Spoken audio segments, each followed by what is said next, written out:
Chapter 17:15. Until the jeep sent by the local army stopped in front of them, the lingering feelings seemed to have been cut off by an invisible giant pair of scissors. The two maintained a certain distance and got into the jeep one after the other and left. The winter in Chuan province seemed to be slightly colder than Nan province. The sun had been shining in Nan province for 2 consecutive days. The warm sunlight melted the snow on the roadside. The speeding cars, bicycles, and motorcycles splashed the snow and stained the originally white snow that had not melted yet. Lu Tuan and Commissar Yen jumped out of the jeep and hurriedly entered the Provincial People's Hospital. An officer standing in the hospital building saw the two of them and immediately greeted them. Stomach bleeding. He's still in the emergency room. We don't know the specific situation yet. Is there anyone guarding upstairs? Lu Tuan strode forward and asked the company commander who came to greet them. Who's the doctor? Have you informed the hospital? It's all arranged. The hospital sent a professor who's famous in the country.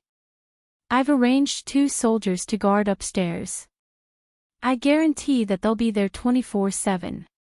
Someone was guarding, and the doctor the hospital sent was a famous professor in the country. Then they could only wait. Commissar Yen said, Don't inform little Yi for now. Old Chen is a man made of iron. He won't fall so easily. Stomach bleeding. Sigh, Old Chen has been tired recently. His old illness can't be controlled and suddenly broke out. Company commander you don't have to guard here. Go back to the army and send 2 more soldiers. Lastly, send 2 soldiers who know medicine. Go back to the company and continue training. Don't delay the training progress. Company Commander Yu represented the army to support Yi Qian when he was in junior high school. 2 years ago, he was transferred to the provincial army from Fujian town. Hearing this, he said, Okay, I'll go back to the army and arrange for the soldiers to come over immediately. Okay, you don't have to send us upstairs. We know how to go. Go and arrange your things.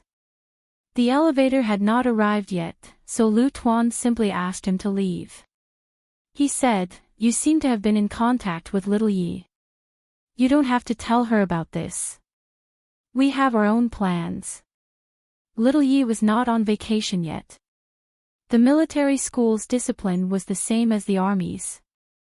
She could not easily ask for leave.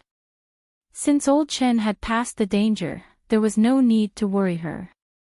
Gastrorrhagia was one of Old Chen's old problems. He had had it for a long time, but this time, it was a little more severe. The 2 elevators arrived at the same time. Lu Tuan and Political Commissar Yen entered the elevator on the left quickly, while a couple with gloomy faces walked out of the elevator on the right one after another. The man suddenly turned his head and looked at the army green that flashed past him on his right. That old bastard is really shameless.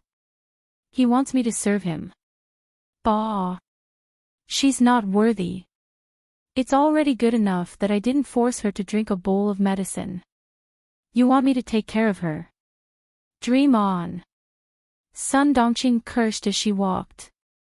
After taking 2 steps, she realized that her husband, Yi Zhifan, was not following her. She turned around and saw that her husband was still standing there. She said unhappily, What are you looking at? It's already past 11 o'clock.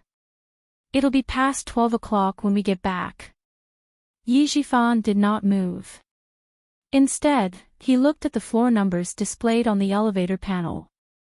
The elevator stopped when it reached the 8th floor. After a few seconds, it descended. The 8th floor was the emergency room. Who was Regiment Commander Lu visiting in the emergency room? Who was in the army doing emergency treatment in the emergency room? Go to the car and wait for me. I'll go take a look. Yi Zhifan did not turn his head and ordered Sun Dongqing to go back to the car. He waited for the elevator to come down.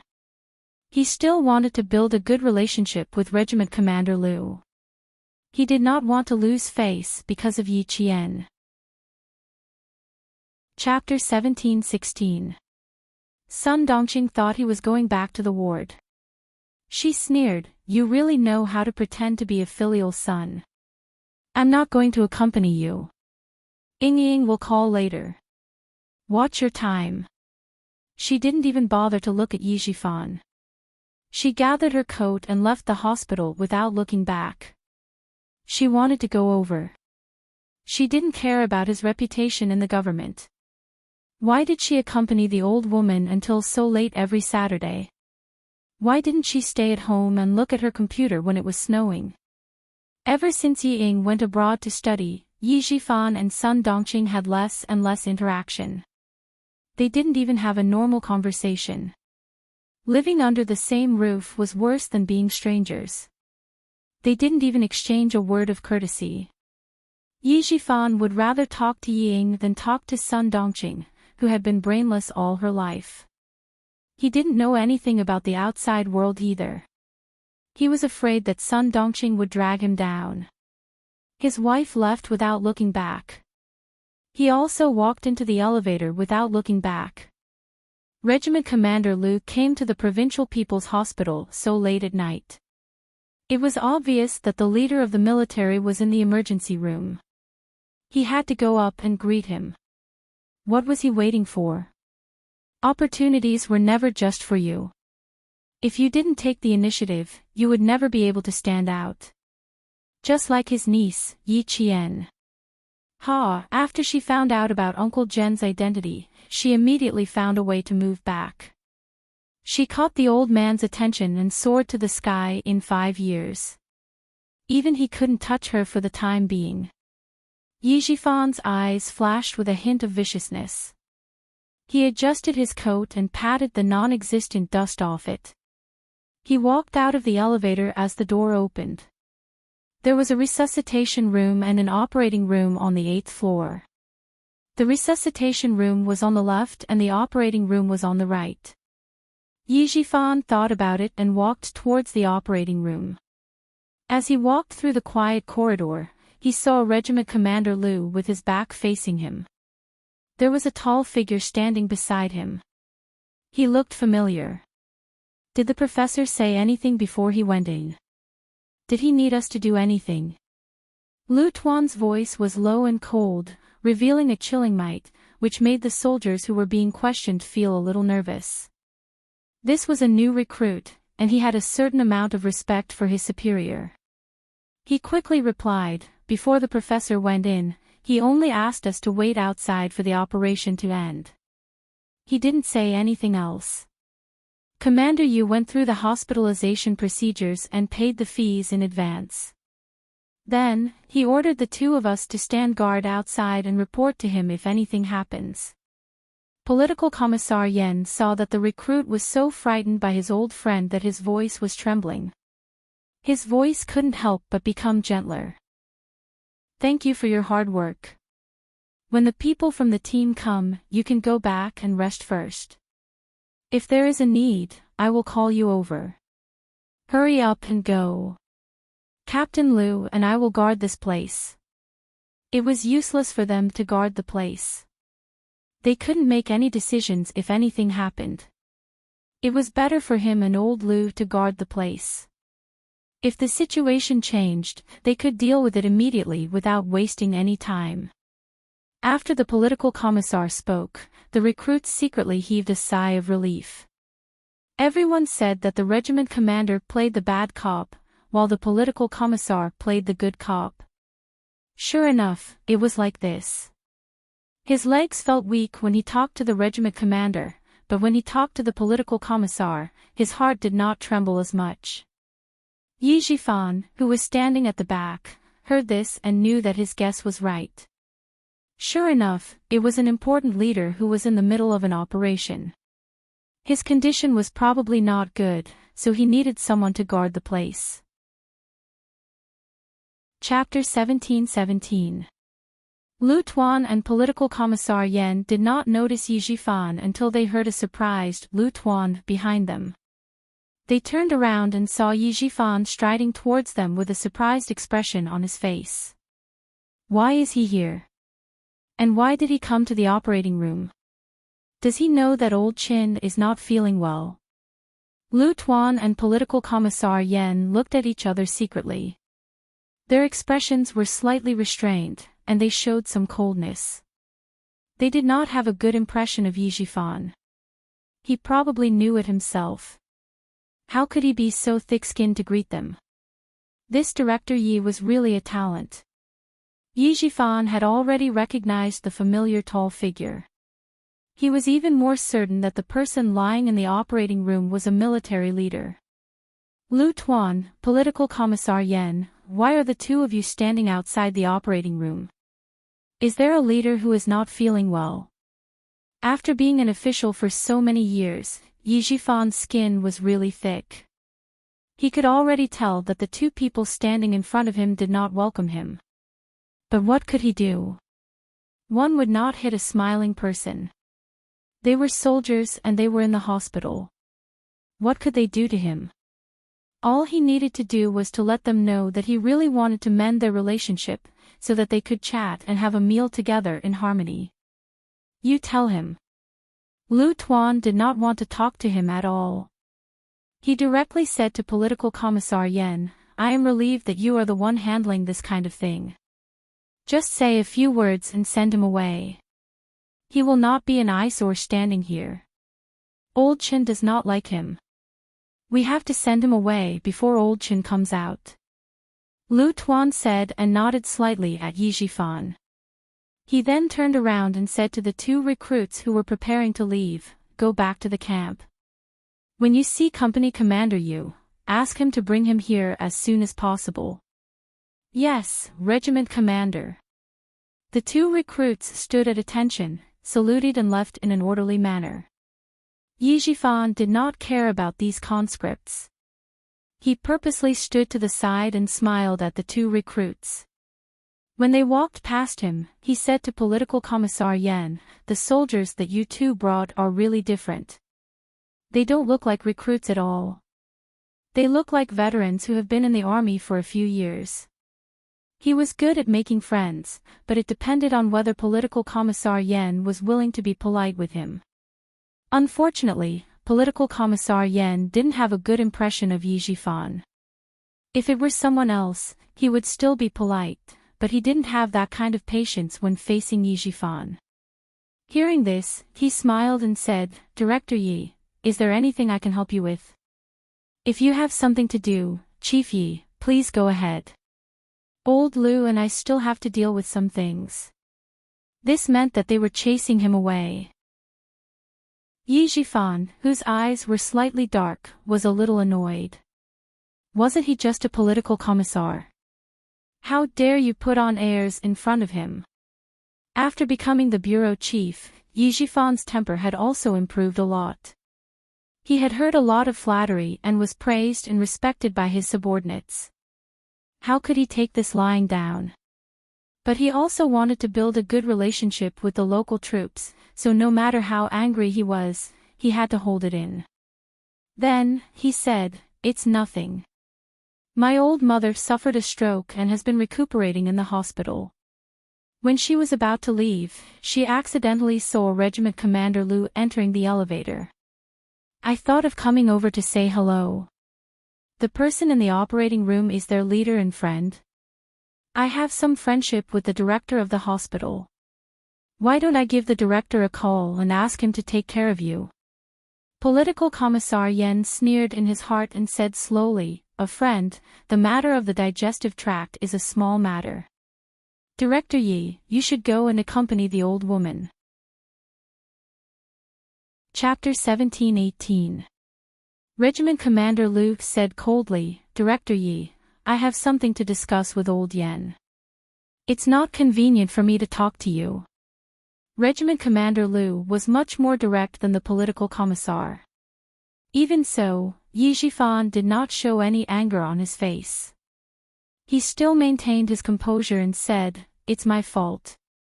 I'm sorry to disturb you. See you tomorrow. After he finished speaking, he walked away. Regiment Commander Liu stared at his back and sneered. I really don't know where he got his confidence from. He really thinks he's someone important. Ha, he can even be so cruel to his own niece. I don't see how this kind of official is worthy of respect. He's a villain. You don't have to get close to him. But you don't have to make things too ugly. The more you want to make things worse, the more it will show that he's magnanimous and doesn't care about you. Regiment Commander Yan's personality was soft but firm. He could soften people's punches and hit back fiercely. So, he was the political commissar while Regiment Commander Liu was the regiment commander. Regiment Commander Yan was too soft to control the situation. He could still stabilize the morale of the soldiers by showing a stern face. Regiment Commander Liu had always listened to the political commissar's opinion. When he heard what Regiment Commander Yan said, he replied coldly and changed the topic. I'm afraid old Chen can't work anymore. He has too many old illnesses. If something happens, how can we explain it to little Yi? When he's out of danger this time, let's arrange for him to do something easier. We can't let him guide the new soldiers in the army anymore. He's so serious that I'm a little scared. They did not know old Chen's identity in the past. They could not find out anything, had never heard old Chen mention it. But one thing was for sure, old Chen's identity was not simple. It was impossible for a retired soldier like him to enter and leave the army normally. For example, old Uncle Jen, who retired from the army as a first-class sergeant major, was a national treasure. Even if he retired from the army, he was still valued by the army. Regiment Commander Yan agreed and sighed, I don't have any objections. But it depends on whether old Chen is willing to do it or not. Regiment Commander Yan raised his head and looked at the operating theater with the red light on. His expression was slightly serious. I'm afraid it's difficult. When the time comes, let little Yi persuade him. With her persuasion, it will be easier. The two of them did not pay attention to Yi Jifan anymore.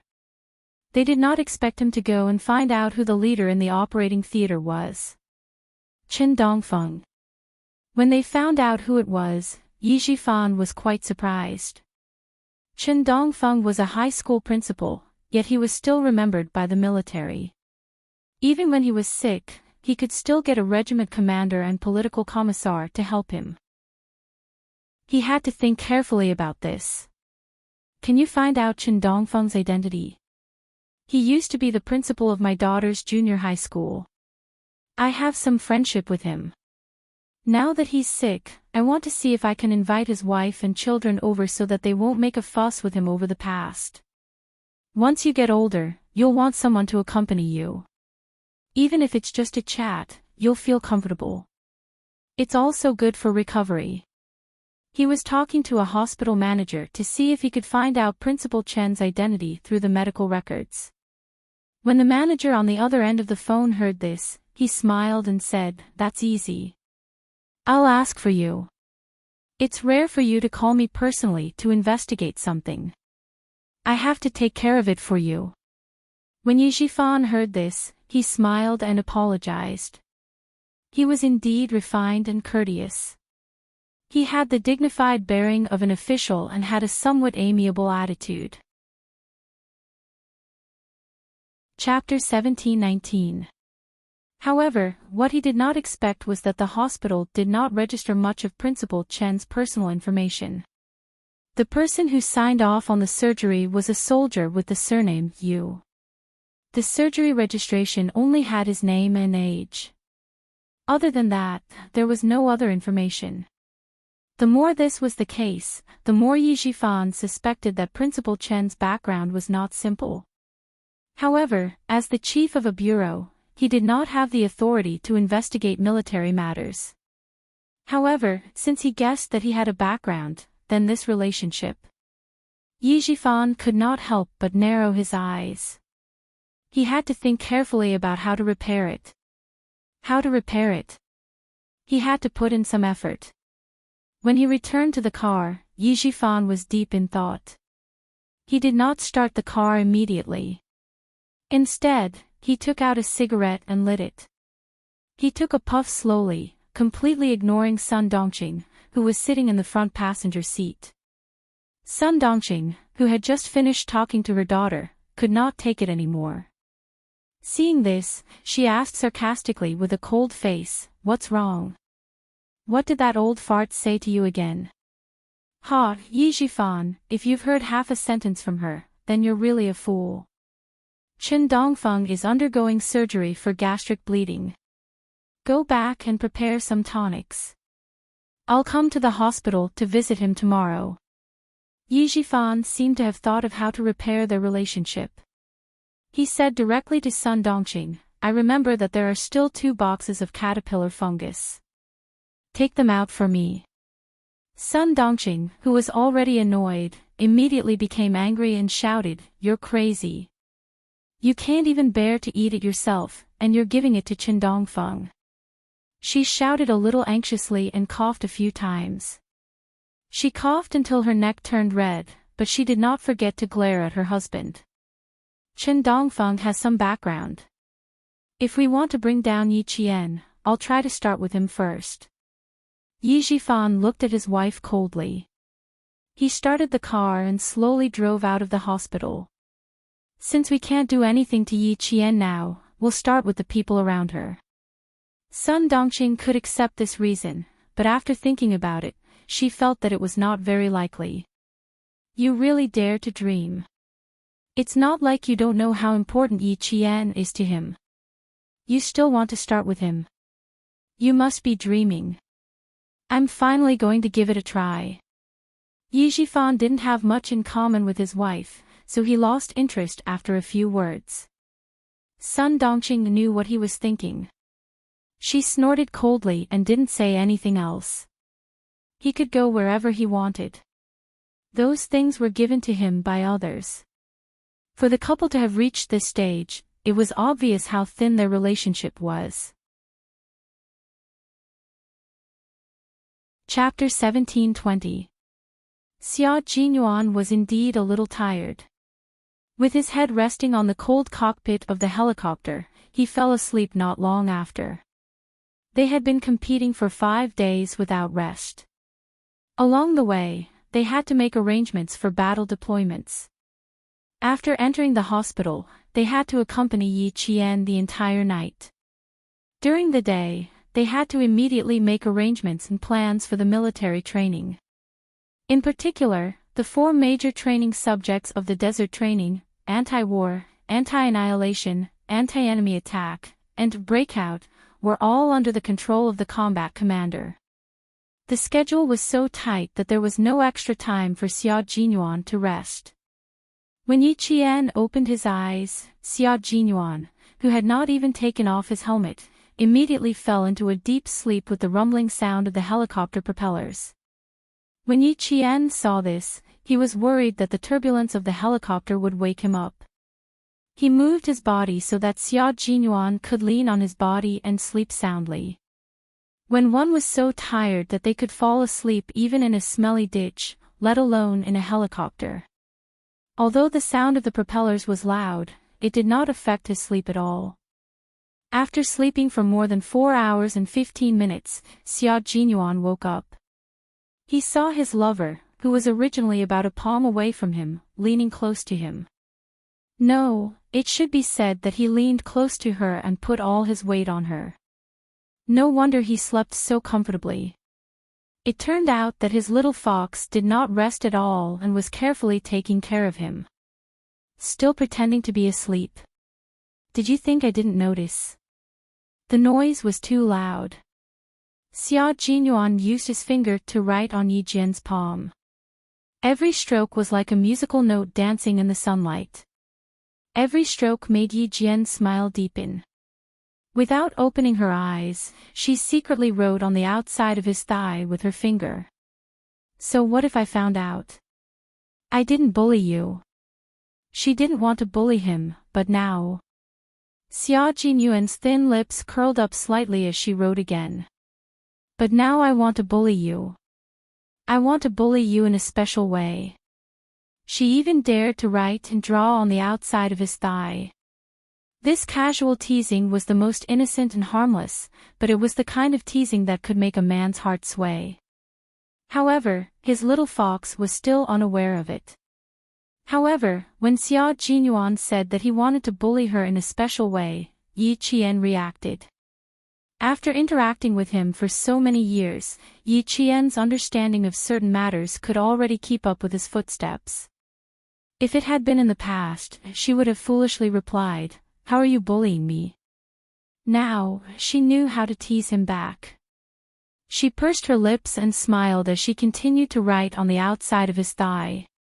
"If you want to bully me, you have to look at the time. Right now, Captain Xia, you'd better keep your perverted guts to yourself." Her slender fingers were writing on the outside of his thigh, caressing him like a feather and tickling him like a small hook. That feeling. Xia Jinyuan felt that his years of special training had been in vain. Nothing had happened yet. She was just drawing on his body with her finger, and he actually felt a little restless. If this went on, his rationality would be thrown aside like a rag in disgust. He didn't even want to pick it up and use it. Grabbing her deliberately mischievous hand, Xia Jinyuan leaned forward slightly and tilted his head. There was an elegant smile on his handsome face as he looked at her with a hint of mischief. He used his eyes to tell Yi Qian, "Move again and I'll eat you up." Chapter 1721. Yi Qian did not take this threat to heart. However, Major Xiao's manly features were too outstanding. His features were elegant, and his dark eyes contained a faint smile that naturally made a woman's heart flutter. When he looked at Yi Qian with such deep affection, Yi Qian couldn't help but raise his eyebrows. His delicate lips moved slightly as if he wanted to say something. Xia Jinyuan was obviously stunned for a moment, and then he smiled. His thin lips curled up, like a noble gentleman who was sitting elegantly by the window and tasting tea, and accidentally found the most beautiful flower. His smile suddenly bloomed, and his natural noble temperament quietly bloomed. Wearing a combat uniform, he was actually able to portray the noble, elegant, and arrogant temperament of a noble young master. He had really grown up and become more daring. He was so daring that he could even tease her. Yi Qian said, "Such a manly face is really pleasing to the eye." With 15 minutes to go before the border, Yi Qian successfully made Xia Jinyuan behave himself. He no longer dared to use his eyes or words to tease her, so as not to reap what he sowed. The border was very cold in December. At night, it would be around -10 degrees Celsius. The helicopter arrived at the military airport at 5 a.m.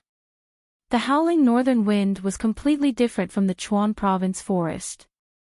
The northern wind in the border could directly pass through all the layers of protection against the cold, and with the most ferocious force, it could scrape into your bones. In an instant, even your bones would be frozen into fragile icicles that could not withstand a single blow. After Yi Qian put on his backpack and got off the helicopter, he felt as if the blood in his body had stopped flowing. Even his heart was cold. Gather with them and change equipment. Xia Jinyuan had already transformed into a wild wolf that walked through the border. He was not affected by the northern wind at all. In the blink of an eye, he was already several steps ahead of Yi Qian. Yi Qian adjusted the straps of his backpack, braved the northern wind, and chased after Xia Jinyuan's tall and straight back. The members of the Storm Commandos and the Snowfield Brigade were already preparing their equipment. Half an hour later, everyone was ready to set off for the Gobi Desert to begin their 15-day training. The Gobi Desert in the northwest had entered winter. It was quite comfortable during the day, but at night, it was unbearably cold. If the cold protection measures were not taken well, they would not be woken up by the cold at night. Instead, they would unknowingly fall into an eternal, deep sleep.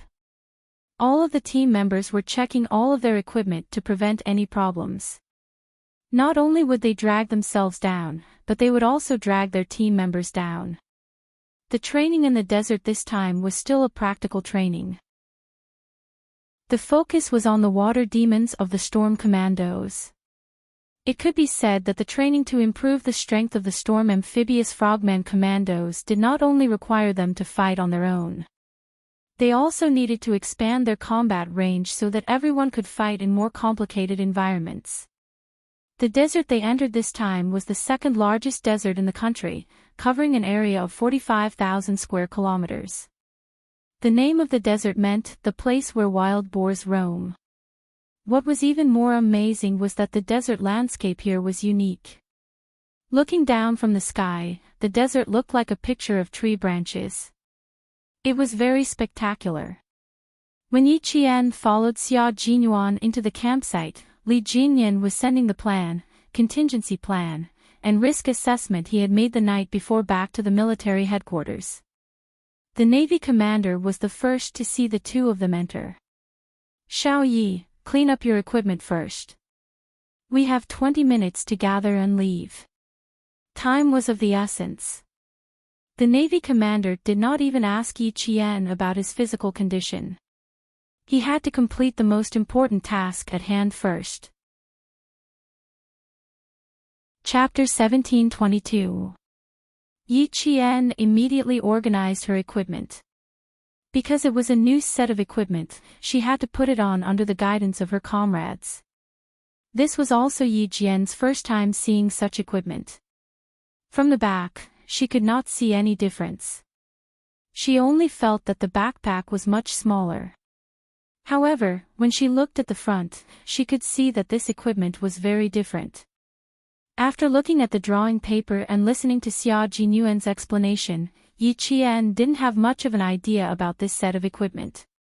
After putting on the equipment, she strapped on the sensor armor around her legs, then put it on her waist and back, and put on the backpack. She could really feel the difference in this set of equipment. Just from the weight alone, it was a lot lighter. General Electric started developing kinetic skeletons as early as 1960, but they only developed one hand at that time. In 1983, the Massachusetts Institute of Technology also started research. Our country developed it later than them, but now that the trial period is over, we have entered the improvement and finalization period. During the march, if there is anything that you think is not reasonable enough or needs to be changed, Qing Niao, you have to write it down. De Shaw was in charge of putting on the equipment for her. It took him less than 2 minutes to put on the entire set of equipment. After putting on the equipment, Yi Qian put on the helmet. De Shaw took 2 steps back and nodded with satisfaction. He smiled and asked Yi Qian, "Have you seen an American sci-fi blockbuster? You look a bit like an actor in this blockbuster." He told her the title of the movie. It was a sci-fi blockbuster that was released in the second half of 1984. Yi Qian knew she hadn't seen it before, but she had seen other sci-fi blockbusters, so when De Shaw mentioned it, she felt the same way. "I haven't seen the movie, but now that you mention it, it does feel a bit like it. You can see the age gap between the two of us," De Shaw joked. Then he said, "But ours is more complicated than the T-600 and requires more technology. We are the first batch of soldiers to use it, so our suggestions are very important. You have to pay attention at all times during the march." Yi Qian was never a careless person, so she was even more cautious when it came to the country's military power. While Xia Jinyuan was discussing the training with the Navy commander, they had already changed their equipment. Following the rapid whistle, the members of the two teams walked out of the barracks at the fastest speed to complete the assembly. The two teams are divided into groups A-B and A-B. There are a total of 4 groups. Line up and board the vehicle. The armored vehicles were already in place. With the order of the Marine commander, the two teams quickly formed a 4-team formation. In the slogans of the comrades at the front of each group, they carried their rifles and boarded the vehicles. The armored vehicles would only send the two teams to the periphery of the Gobi Desert. After that, they would have to enter the desert on foot. At 5:30, it was still pitch black on the border. The camp they were staying at was located in the suburbs, so there was not a single bit of light around. Yi Qian was the first to jump onto the armored vehicle and sat in the innermost part of the vehicle. Then, a few strong figures jumped onto the armored vehicle one after another, and the 4 groups of comrades finished pedaling at the same time. Li Jinyan and Yi Qian sat across from each other. After getting into the vehicle, he turned on the night light on his helmet and handed a set of training materials to Yi Qian. There are 15 days of training arrangements. Finish reading them before we arrive at the periphery of the Gobi Desert. If you have any questions, ask them as soon as possible. Yi Qian took the training materials from Li Jinyan and only read the first page. His eyes narrowed slightly. The more he read, the more serious his expression became. At this moment, she was really thankful for the brand new equipment she was wearing. How could she outrun well-trained military dogs with a few dozen kilograms of weight? That's right, on the first day they entered the Gobi Desert, they would have to go through 2 days of being tracked and searched by military dogs. Chapter 1723. Military dogs were all highly intelligent and had undergone special training. Yi Qian happened to be afraid of dogs. Looking through the entire training plan, no matter how difficult the latter parts were, they were not as frightening as the military dog tracking and search section on the first page. It was said that once bitten by a snake, twice shy. This saying was true. The difference was that it was not a snake that bit her, but a dog. When she was 6 years old, Yi Ying had taken a fancy to a puppy from the neighbor's house. The neighbor's wife did not have a good relationship with Sun Dongqing. The more Yi Ying wanted the puppy, the more the family refused to give it to her. Sun Dongqing could not bear to scold her own daughter, so she scolded the neighbor for being stingy. The neighbor's wife was also a shrew. When she heard that, she scolded back, saying that Yi Ying could not bear to see other people's good things. She wanted everything back when she saw it. Her heart was as sharp as a needle, and she did not give or make a fuss. She had no manners at all. How could Sun Dongqing, who had always been protective of her family, allow Yi Ying to be scolded? She took a broom and rushed up to fight. The 2 families even fought over a puppy. The 2 families completely turned against each other, but Yi Ying did not stop. Sun Dongqing could not appease her, so she thought of a way. As the car swayed, Yi Qian touched the outside of her thigh, and the corners of her mouth tightened. When she was young, she was afraid of Sun Dongqing. She was so afraid of being beaten that she listened to Sun Dongqing's orders and stole a puppy from the neighbor's house for Yi Ying. In the end, she had just picked up the puppy when a female dog rushed out from the side and bit her leg. From then on, she was afraid of dogs. She was afraid of dogs until now. Yi Qian, who had secretly adjusted herself, handed the training plan back to Li Jinyan. She smiled bitterly and said, "I'm a little worried. I'm afraid of dogs. And the military dogs this time are large dogs. I haven't even started yet, but my palms are already sweating." It was more than -10 degrees Celsius, and there was a thin layer of sweat on her palms. Li Jinyan was not surprised. He looked at her and said calmly, "See, Anemone was afraid of dogs." He was so afraid that no matter what kind of dog he saw, even if it was a pet dog, he would avoid it. But now, after becoming a scout, he is no longer afraid of dogs. Are you as scared as he is? He didn't think it was a big deal. Everyone had things that they were afraid of. Some people could choose not to touch the things they were afraid of, but some people had to face it until they won. Yi Qian belonged to the latter category. As a soldier, she had to face and win. Yi Qian's bitter smile deepened as he sighed, "I'm almost as scared as sea anemone. I'm scared of both big and small dogs." I was bitten when I was young, and I'm still scared. He didn't think of hiding it. This kind of thing couldn't be hidden even if he wanted to. Moreover, he would have to face it soon, so he needed to report it to his captain in advance. Psychological trauma. Li Jinyan, whose gaze had been calm all this while, said indifferently, just as well. Let's see if we can overcome it this time. Just follow me, there's nothing to be afraid of. Military dogs have received professional training and will not bite you directly. They will only track and search. Also, the more scared you appear, the more closely the military dogs will follow you. Relax and just think about how to avoid being tracked and searched. She could only do so now. If she was really targeted by military dogs, she wouldn't panic. The year she came back, when she went to look for Uncle Jen, the Tibetan Mastiff, Haiga, pounced on her and put its forelimbs on her shoulders. At that time, her reaction was quite calm. Chapter 1724. Thinking of this, Yi Qian calmed down a lot. When that time came, she probably wouldn't have the time to think about whether she was scared or not. Instead, she would be thinking about how to get out of this predicament. After some mental preparation, Yi Qian gradually calmed down. Li Jinyan didn't take it seriously either. She wasn't the only one who was afraid of dogs. If she was bitten by a dog when she was young, she would more or less be afraid when she grew up. She just had to overcome it. Back then, Sea Anemone was so afraid that it only took her half a day to deal with it.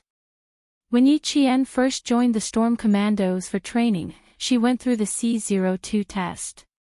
She could even pass the test that tortured her body and mind.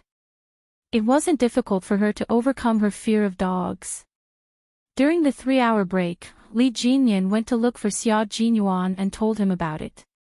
To his surprise, Xia Jinyuan didn't know about it. You didn't know that she was afraid of dogs? You never noticed before. Xia Jinyuan, who heard it for the first time, frowned slightly and answered with certainty, no, I've never heard her mention it. Logically speaking, it shouldn't be possible. Old man Jen had a Tibetan Mastiff. She wasn't even afraid of the Tibetan Mastiff, so why would she be afraid of dogs? I'll keep an eye out. Li Jinyan didn't ask any more questions. He came over to find out how afraid Yi Qian was. Xia Jinyuan looked around and found Yi Qian moving her limbs. He asked, how did she react when she saw the training plan? Did she have a big reaction? I didn't notice any reaction. She only mentioned to me that she was afraid of dogs after reading the entire training plan. I'll keep an eye out. They only had 10 minutes to rest and adjust. After saying a few more training-related words, Li Jinyan led the team to the car. Yi Qian was still in the same car as him. She didn't mention that she was afraid of dogs all the way to the destination. After 6 hours of driving, they arrived at their destination. It was the Zhuositoin Elisin Desert in Beijiang. It was surrounded by high mountains and the terrain was isolated. Choosing this place to complete the training was mainly related to the terrain. There were mountains, hills, alluvial gravel gobi, hidden basins, and sandy deserts. The two teams first completed their training in the gobi before entering the desert to complete their training. They set off at 5:30 in the morning and rested for a total of 20 minutes on the way. At 10:30, the armored vehicles arrived on time. The members of the two teams, who were already prepared, jumped out of the vehicles and quickly assembled. The 4 team leaders led the teams into the Gobi Desert. Without a compass, they only had a satellite tracker.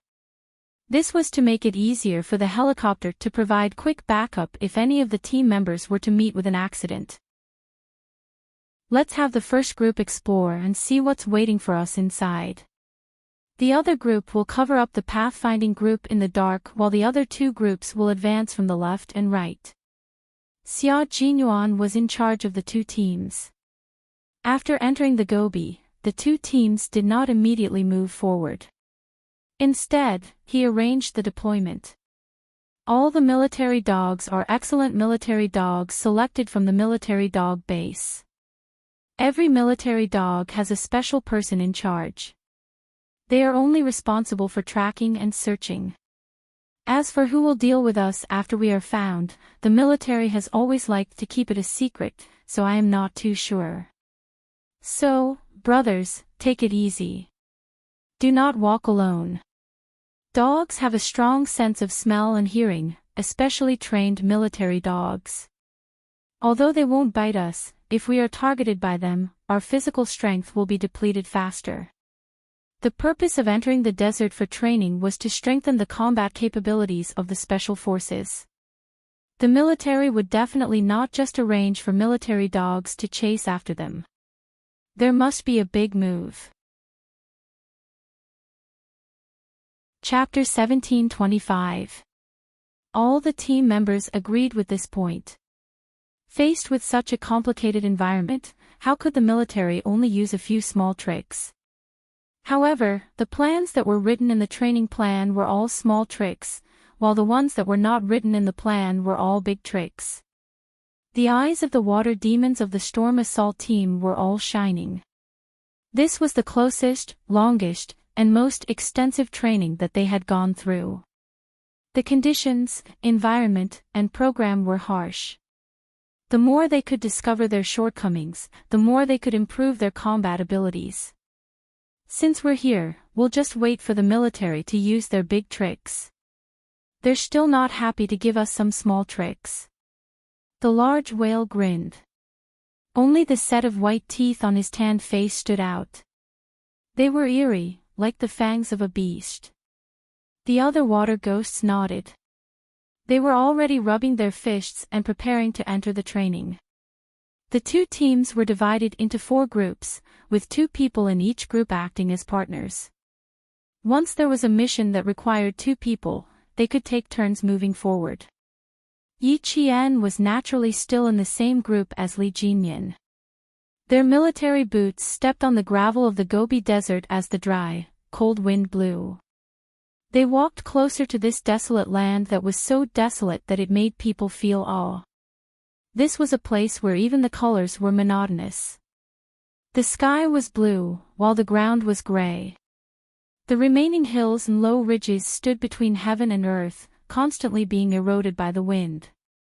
Yi Qian could not help but tread even more lightly as he walked in. Yi Qian, who was moving forward with his spear, switched places with Li Jinyan and signaled to the team members behind to quickly pass through. She and Li Jinyan were in charge of scouting ahead to see what was waiting for them. It had been 2 hours since they entered the Gobi Desert. From 10:40 a.m. to 12:40 a.m., they had not discovered anything along the way. The more it was like this, the more nervous everyone became. It was as if there were countless eyes staring at them from behind the low ridges that looked like broken rocks. No matter where they went, the eyes followed them like shadows. There was a faint smell in the clean snow wind. Yi Jian, who was at the front, suddenly narrowed her eyes and made a gesture to disperse. The team members behind her all dispersed with a hula sound. Woof, woof, woof, woof, woof. The sound of dogs barking could be heard. Following that, several military dogs that were running so fast that their limbs were covered in dust ran over in an awe-inspiring manner. They actually came from the front. There were a total of 12 military dogs. After they ran to where the team members were scattered, they lowered their heads and sniffed around. 2 of the military dogs were so excited that they wagged their tails and roared all the way to the side. The soldier in charge of taking care of the 2 military dogs saw this and immediately reported, "Target found." "All right, keep a close eye on the target. Let's see how far they can run." An extremely stern voice came from their wireless communication. It was the voice of the Army Major General who had arrived in the Gobi ahead of time. Soon, the other 10 military dogs also found the target and began to spread out in all directions, chasing after it with all their might. Yi Qian and Li Jinyan were running very fast.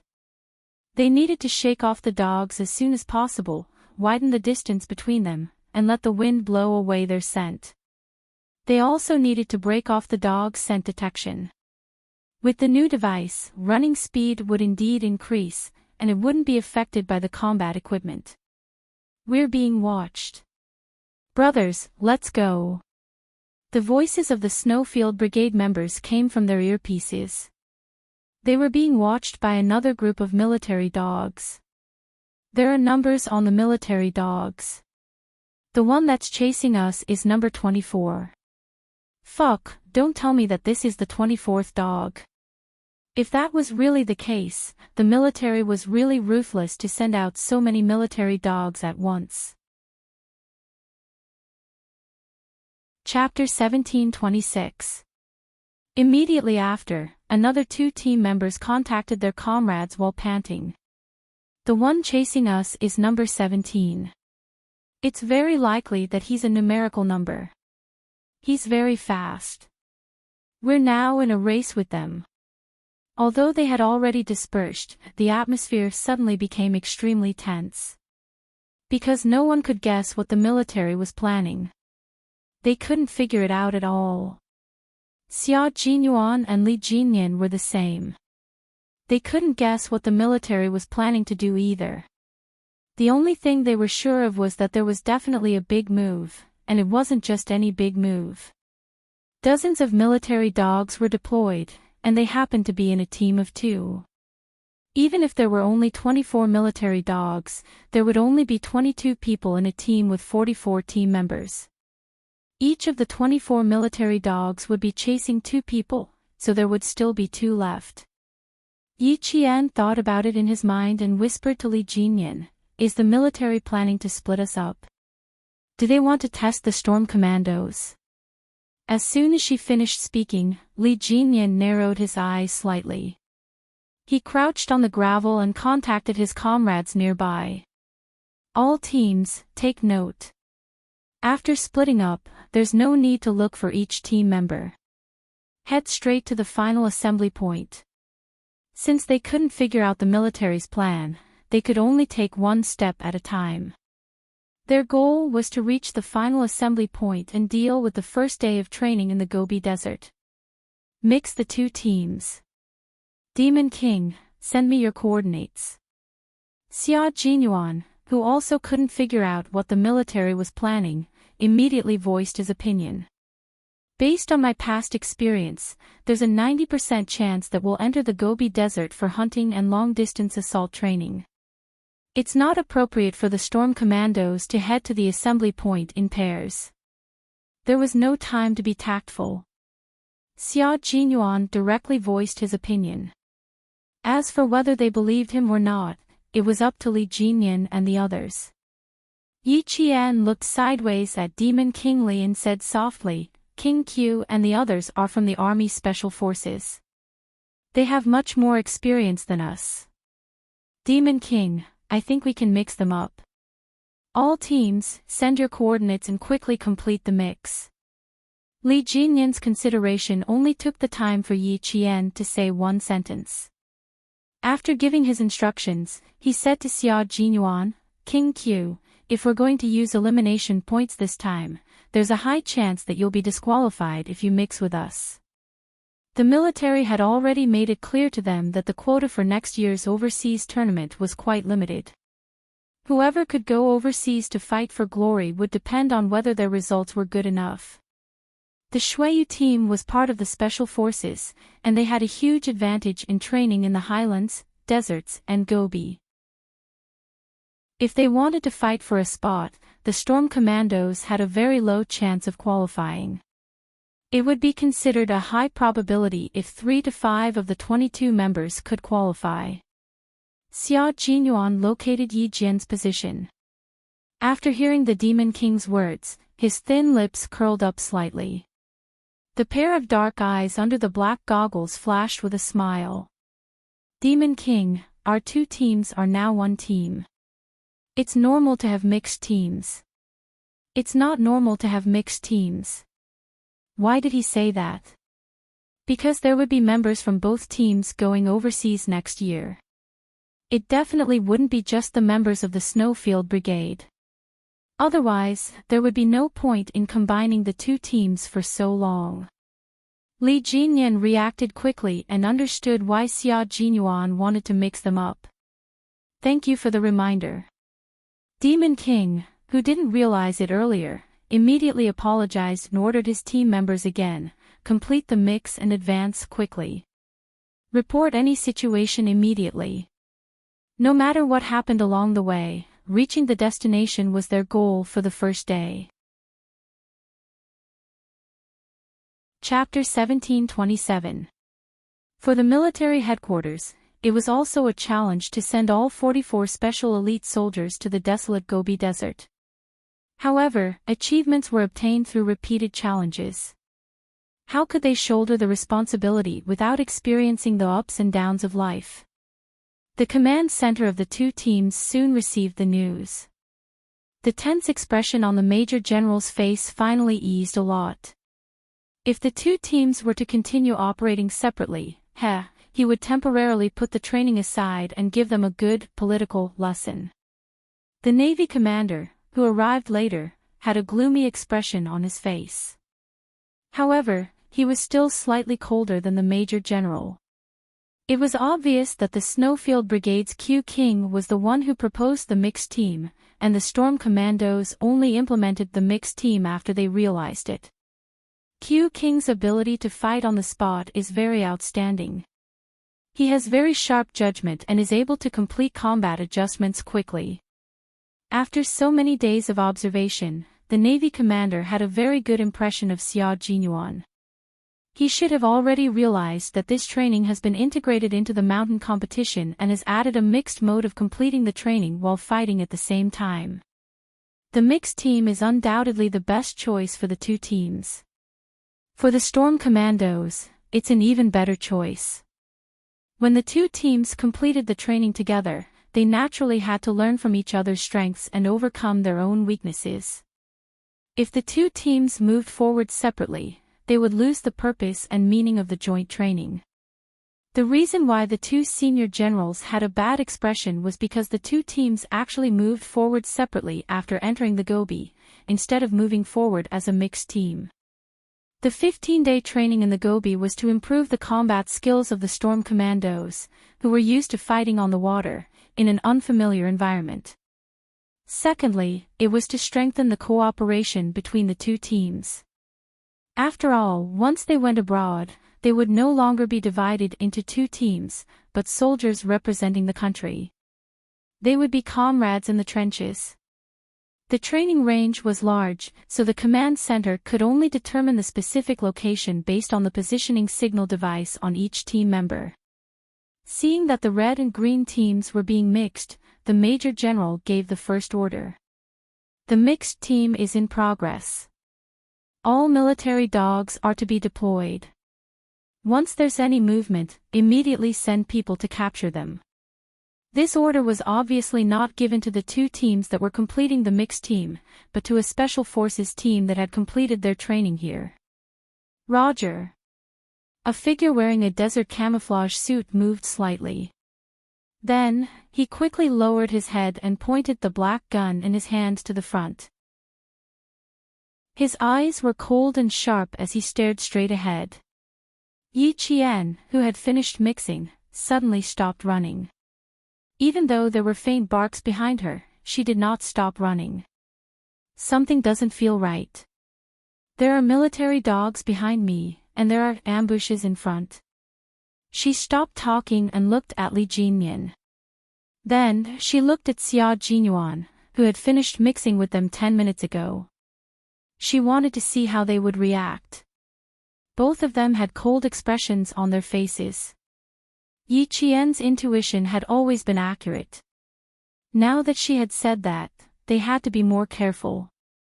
Fighting in the Gobi Desert is your weakness. It's not impossible for the military to join the combat program. Xia Jinyuan was the first to speak. His voice was so cold that every word seemed to be wrapped in the dry wind of the Gobi Desert, as cold as ice. Military dogs tracking, searching, and then hunting. This is the style of the military. Chapter 1728. Li Jinyan had already spread out the topographic map of the entire Gobi Desert. After finding their current location, he fixed his gaze on a certain spot on the map. 5 kilometers ahead is the remaining hilly terrain, which is suitable for an ambush. Xia Jinyuan took a look and his eyes darkened. Attention, everyone. Attention. Move forward with a carpet search. 5 kilometers ahead is the remaining hilly terrain, which is suitable for an ambush and capture. We have to take care of these military dogs first. Otherwise, if we search from here and the military dogs follow us from behind, we won't be able to do anything. The members of the Storm Commandos were panting after being chased by the military dogs. They could only continue moving forward after taking care of the military dogs. They had run at least 10 kilometers by now. If they ran another 5 kilometers and encountered an ambush, as long as the military dogs were still behind them, they would be sitting ducks waiting to be captured. Guys, I agree that we should take care of the military dogs first. Running consumes too much energy and we don't have enough food and water. Once we run out of food, we'll end up in a worse state. The members of the Snowfield Brigade voiced their opinions. Xia Jinyuan looked at Yi Qian. You're afraid of dogs. Are you ready? He wanted to take care of the military dogs first. Just enough time, Yi Qian answered. We're 5 kilometers away from the hills. Before we enter, take care of the military dogs behind you. Xia Jinyuan ordered. He wanted every team to take care of the military dogs behind them before moving forward. All the team members immediately took action upon receiving the order. Yi Qian was asked to take care of the military dogs alone while the rest of the team secretly protected her. Yi Qian did not have any objections to this arrangement. She really needed to get rid of her fear of dogs. It was just a shadow left over from her childhood. Now that she had lived 2 lives, how difficult would it be to get rid of it? The important thing was whether she was willing to face it and solve it. The military dog was right in front and behind it was a soldier in desert camouflage. When the soldier saw a figure suddenly jump out from behind the boulder, he immediately ordered the military dog to stop and confront it.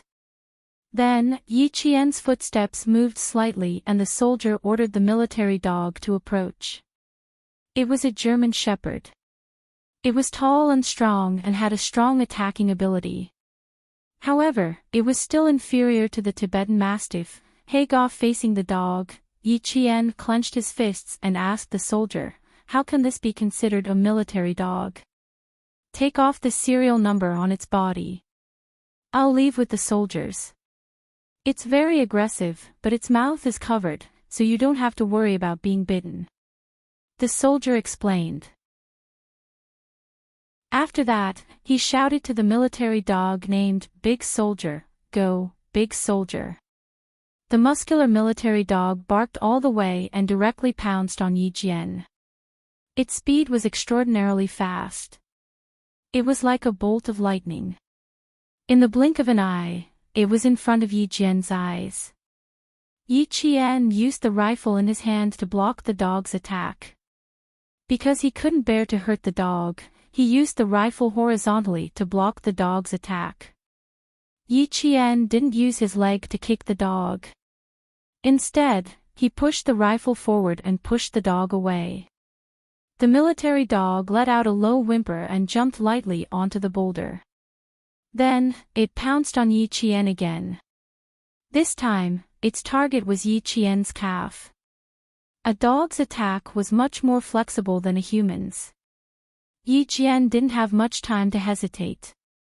When the dog was about to bite her calf, she held the dog's head with both hands, and then kicked up with both feet. She actually did a saddle jump, and her body was as light as a swallow as she jumped from the top of the dog. Xia Jinyuan, who was secretly protecting her, only saw the slender figure flying across the blue sky like an eagle avoiding the enemy's attack. When she landed on the ground, she knelt on one knee. Her posture was so beautiful that he focused all his attention on her. Chapter 1729. The military dogs had quick reflexes. If it wasn't for Yi Qian, they could have easily subdued a criminal. Yi Qian, who had just landed on one knee, did a few somersaults forward to avoid the dog's attacks. These German shepherds that had come out of the military camp had been trained by the soldiers so that every time they pounced, there would be a murderous aura. Attacks from the back were more dangerous than attacks from the front. Yi Qian dodged quickly and fiercely. She knelt on the uneven gravel and supported herself with one elbow. After a technical roll, she used the momentum to do a few more rolls. Even so, she still couldn't avoid the dog's attacks.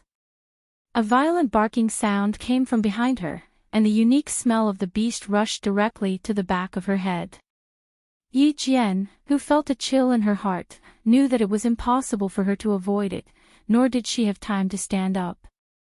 Her eyes suddenly darkened, and she turned her body around. This action made Xia Jinyuan, who was secretly on guard and protecting her, hold his breath. The little fox was going to fight the military dogs head-on. Li Jinyan, who had a cold expression on his face, clenched his fists. He glanced at Yi Qian and quickly looked away. He was in charge of guarding the front, so he couldn't keep an eye on her for too long. I can't feel that she's afraid. Li Jinyan whispered to Xia Jinyuan, whose back was facing him. If she hadn't said it in advance, you and I wouldn't have noticed. Yi Qian was very thoughtful. At the age of 20, she had already reached the realm of not showing her emotions. As she grew older and more experienced, she would become even more unfathomable. Xia Jinyuan, who was looking forward, nodded gently. She's been like this since she was young. It's hard to tell if she's afraid or not. She's very calm and won't let others easily discover her flaws. The environment she grew up in didn't allow her to be afraid. He thought that there was no fear in her dictionary, only facing it. No matter how tough, tiring, or difficult it was, she had to face it. Li Jinyan didn't look anymore. With Xia Jinyuan watching closely, he wouldn't let anything happen to Yi Qian under his watch. They didn't show up, not because they couldn't, but because they wanted her to overcome her psychological trauma.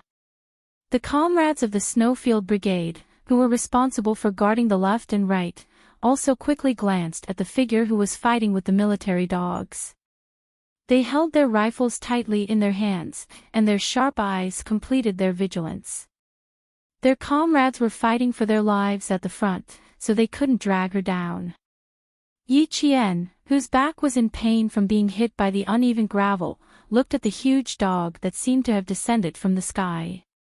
Her pupils contracted rapidly, and she clenched her teeth. As the military dog pounced on her, Yi Qian fiercely and accurately hugged the forelimbs of the military dog. The soldier standing at the side saw this and immediately shouted, "Be careful." Appropriate reminders were necessary. Although military dogs were trained, they would still retain their bestial nature during the training process. The most primitive bestial nature of beasts was to pounce on the most vulnerable and fatal part of the neck. Yi Qian realized that she had made a mistake.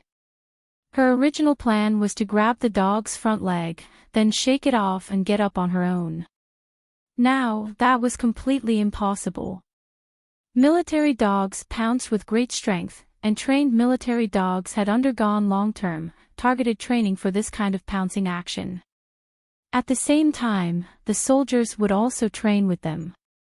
At this moment, she was grabbing the dog's front leg with both hands. The training base definitely had similar training. Wrong judgment. Instead of grabbing its front legs, he should be grabbing its neck. Chapter 1730.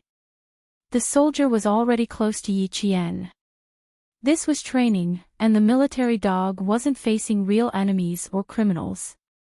It was facing its comrades in the Brotherhood Company, and it had the responsibility to protect its comrades. Be careful. He didn't remind her too much, and only reminded her enough. Although they were comrades in the Brotherhood Company, it was still training, and there was no room for pretense. The sharp, ferocious canine teeth glowed above her head. They were even sharper than the knives made from animal bones. Once bitten, it would be more than 3 inches deep. It would definitely be so deep that the bone could be seen. Woof woof woof. The military dog growled again and again. Saliva with a fishy smell flowed down from the tip of its long tongue and dripped onto Yi Qian's face 1 drop or 2. Yi Qian, who was particularly sensitive to smells, resisted the nausea in her stomach. She remembered the year she was bitten, and the smell that remained on her pants was exactly the same. Her heart couldn't help but tremble slightly. Panic grew like wild grass, wrapping around her until she felt like she was suffocating.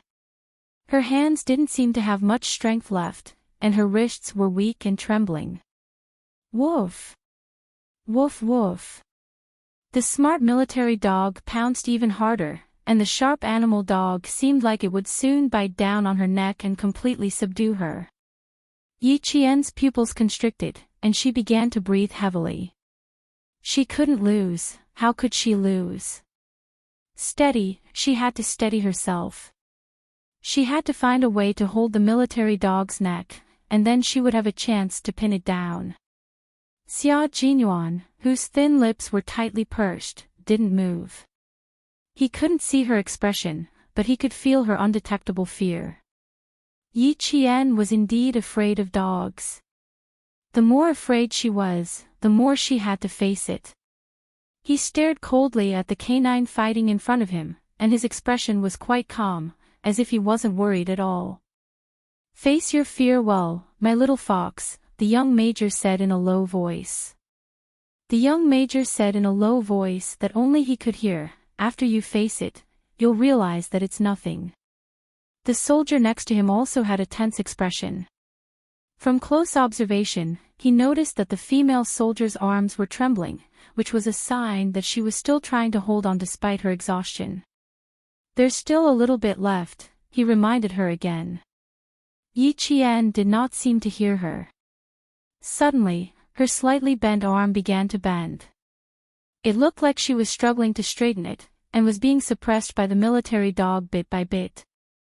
His comrades from the Snowfield Brigade turned their heads to take a look, and their faces immediately darkened. Q King, Qing now can't hold on any longer. She needs backup. It's not time yet, Xia Jinyuan replied coldly without moving. Her hands are already bent. It's time. His comrade's voice was a little hurried. If he didn't go over to help, he would have rushed over. However, it was Q King who was in charge of supporting Qing Niao, and he was in charge of security. It was impossible for him to change the deployment without permission. Xia Jinyuan remained unmoved, and even the expression on his handsome face did not change. The only change was that his unfathomable black eyes were surging with darkness, as if a storm was coming. He wanted to see how Yi Qian would deal with it. He wanted to see if she would persist or give up. Naturally, Yi Qian would not choose to give up. Her hands continued to bend slowly until they reached an angle where she could reach out. She suddenly released her right hand, and before the soldiers at the side could see her movements clearly, her right hand had wrapped around the military dog's neck in the blink of an eye. The tables had turned. Yi Qian, who was as fast as lightning, quickly wrapped her left hand around the dog's neck. Woof woof woof. Woof. Woof. Woof.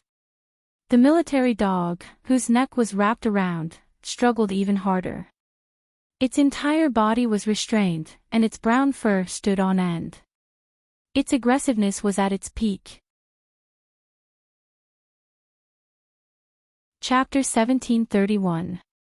Even though the dog struggled even harder, Yi Qian didn't let go. Instead, she held the dog's neck tightly and pressed it down to one side of her shoulder. This action was to prevent her neck from being bitten by the dog. Although Yi Qian's arm strength was a little weaker than her leg strength, she was stronger than the average female soldier. She clasped the military dog's neck with both hands, making it impossible for the professionally trained military dog to escape from her hands no matter how hard it struggled with its limbs.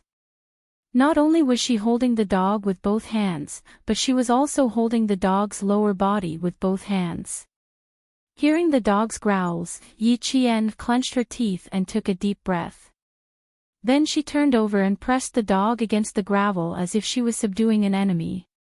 Her eyes were more ferocious than a beast's, full of hostility as she stared at the dog that was still struggling. She tore off the number 16. She raised her head and stared at the soldier who had been standing next to her.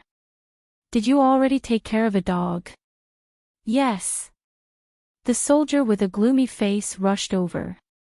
He was worried that his beloved dog would be hurt, so he squatted down and said to the female soldier who took less than 5 minutes to finish off the soldier, "I'll take it from you later. You can relax a little. The gravel is uneven, and it will hurt its back."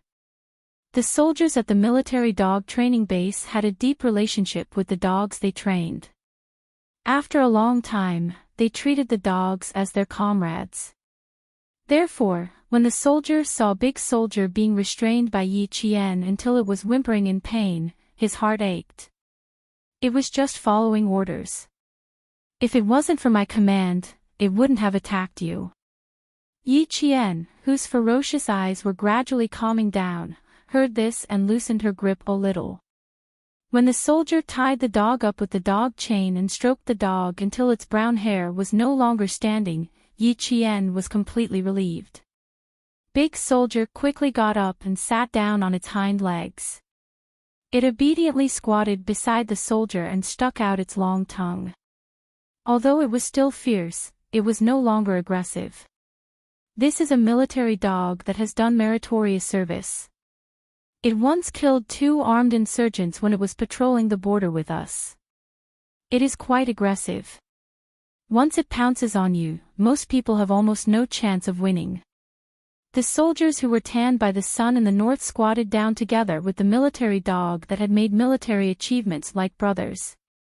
They gently scratched the dog's head, and the tough man's eyes were exceptionally gentle. "You did well, brother." After saying this, he raised his head and smiled at Yi Qian. "Pull down the numbers, then I can lead the troops back to the army." When the military dog licked the soldier's palm, the squatting soldier stood up and saluted Yi Qian. The military dog at his feet, soldier, sat obediently. Soldier treated it as a brother, so why wouldn't it treat soldier as a brother and protect him? After watching the loyal border guards leave, Yi Qian, who had been standing upright, suddenly sat down on the cold gravel and shook his arms. "Too nervous, the muscles in your arms are twitching." Xia Jinyuan, who had walked out, squatted down on one knee and massaged Yi Qian's arms as he asked calmly, "Are you still afraid?" He used a lot of strength, and the twitching muscles in his arms relaxed. Yi Qian smiled bitterly and replied, "Of course I'm afraid, but it's useless to be afraid. I have to face it. After you face it, you'll realize that what you're afraid of is nothing." Xia Jinyuan, who was staring at her deeply, slowly smiled. There was a smile and affection in his eyes. "Everything is nothing, only pride." Chapter 1732. As long as they faced it calmly, everything was indeed nothing. Yi Qian stood up and smiled at the young major who was walking towards her. Then, the major walked over and gently hugged the brave female soldier. He smiled and said, "Good job, Qing Niao. Good job, his little fox." In the gray Gobi Desert that stretched for an unknown number of miles, the young female soldier smiled gently. Her smile was like the only scenery with bright colors in this monotonous world. Her comrades who were approaching her couldn't help but smile as well. "Good job, Qing Miao. Good job, my comrade." As the sound of "take care of the military dogs" kept coming from their earpieces, the two teams advanced deeper into the Gobi Desert faster and faster. 5 kilometers wasn't a short distance, but it was an extremely short distance for the two teams of special forces. They hid 2 kilometers away from the remaining hills that were suitable for ambushes and hunts and waited quietly for the scouts they sent out to report back. It was already 3 o'clock in the afternoon. The cold wind blowing in the Gobi Desert was like a knife cutting through flesh. Yi Qian, who had disguised herself as one with the Gobi Desert, gently rubbed her nose that was so cold that it seemed like it could be broken with a light pinch. She exhaled a breath of hot air very softly. From where she was, she could already see the undulating hills. The path into the hills was wide and open. If they marched directly, if there was really an ambush in front of them, they would definitely be able to kill one person with a single shot if the enemy had a sniper waiting for them. The terrain was wide and there was little vegetation. Even if the scouts confirmed that there was no problem in front of them, as the team leaders, Li Jinyan and Xia Jinyuan, would not march too far. After being chased by military dogs for so long, they would never believe that the military would only send military dogs to chase them and exhaust their stamina. Training in the Gobi Desert was something that the members of the Snowfield Brigade were used to. And for the members of the Storm Commandos who were used to fighting at sea, this was a rare opportunity for them to improve themselves.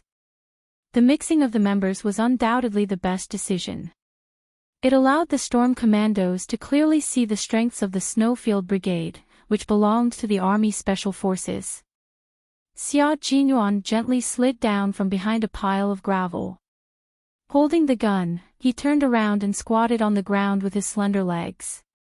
He handed the binoculars to Li Jinyan and said, "I'm afraid it'll be a little difficult to cross the front during the day, and I'm afraid it'll snow tonight. Either we cross before or after it snows." Snow. Although the weather was a little gloomy, there was no sign of snow. Li Jinyan, who took the binoculars, did not ask immediately. He observed the weather first. Entering the Gobi Desert to train and observing the changes in the weather was a type of daily training. Their daily training was mainly to familiarize themselves with the characteristics of sandstorms and weather changes. To the Storm Commandos, these were their weak points, even for someone as strong as Li Jinyan. He scanned the sky with his binoculars and did not see anything strange. Then he asked Xia Jinyuan, "How do you know it's going to snow?"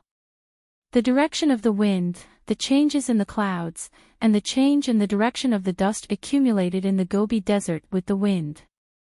Xia Jinyuan, who was speaking, secretly glanced at Yi Qian, who was about 2 meters away from him, who was repairing the rifle for the pigeons. He did not hide anything from Li Jinyan.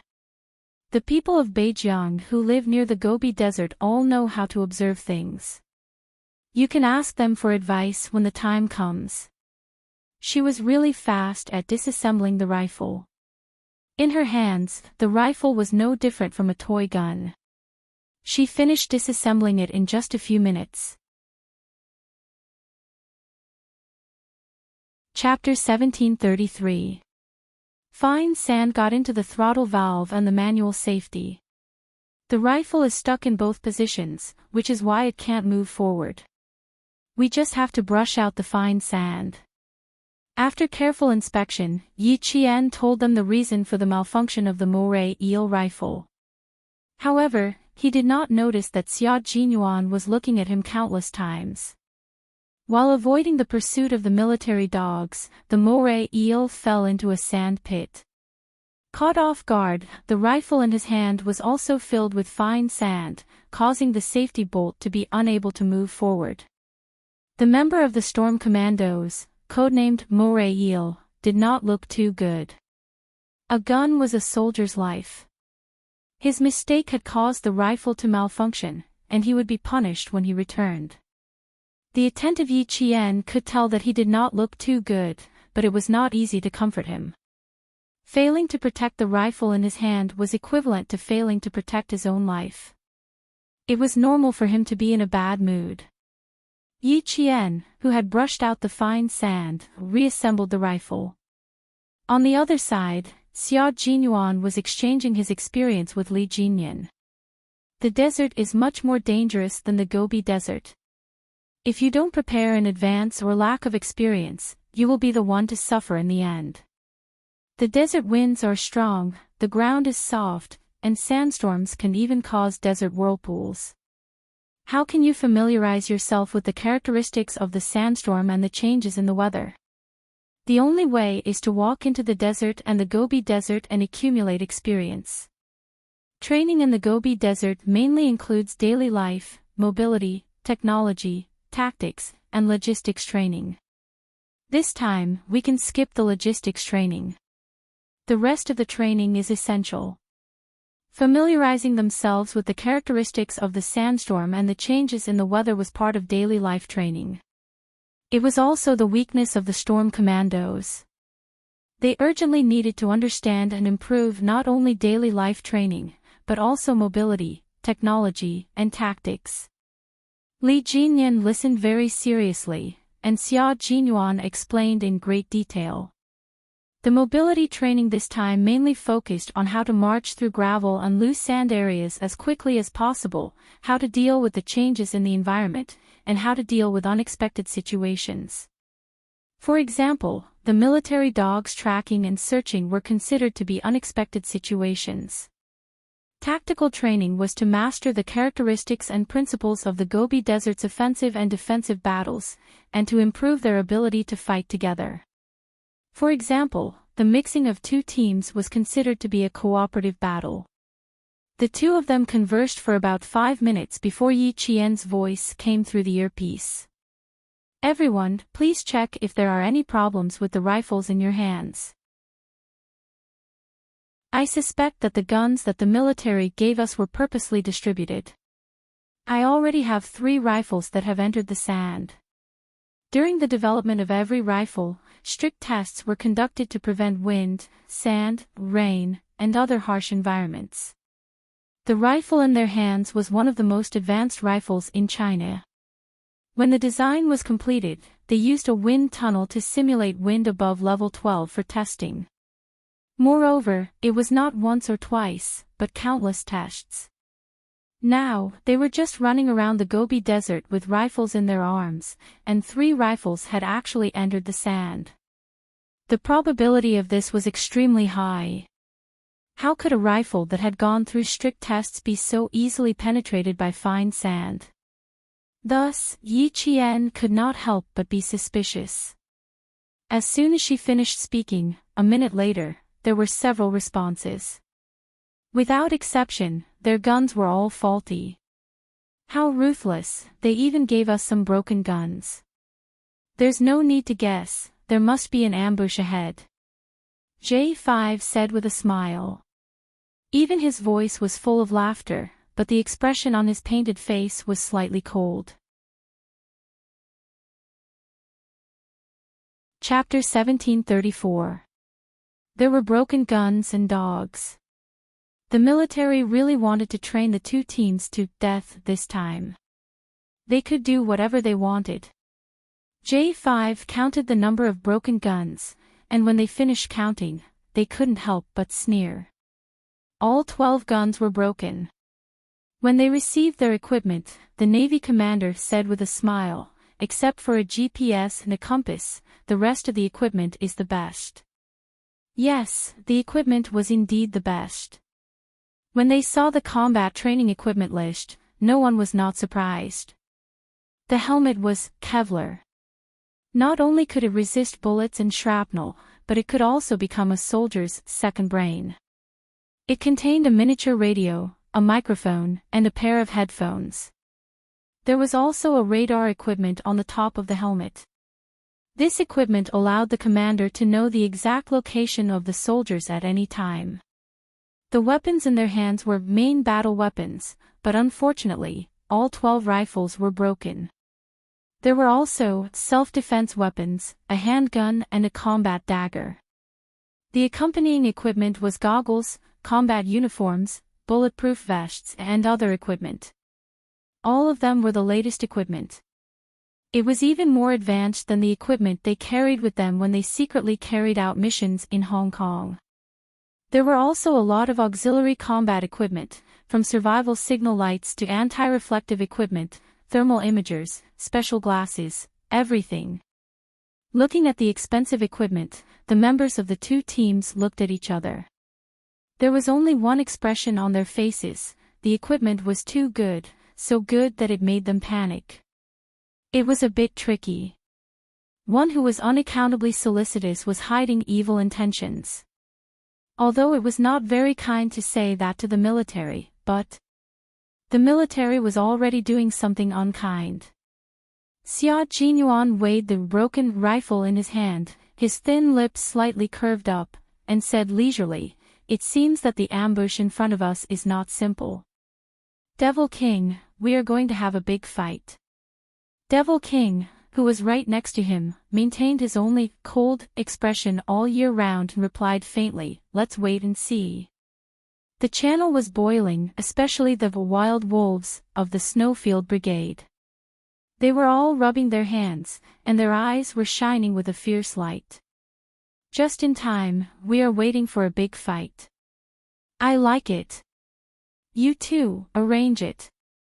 They want to annihilate us, let's annihilate them." According to the training arrangements, there were anti-war and anti-annihilation. As the commander, Xia Jinyuan was not anxious at all. When he heard the discussion in the channel, he tapped the microphone with his finger, and the channel returned to silence in a second. "Calm down, all of you. The scout has already left for an hour and 7 minutes, and there's still no news. Even if I want to go all out, I won't fight a battle that I don't have confidence in." A brother Special Forces team has been active in Beijing all year round. Now is the time for winter training where they can withstand the cold and fatigue. I'm guessing that if there's an ambush ahead, it's very likely to be this Special Forces team.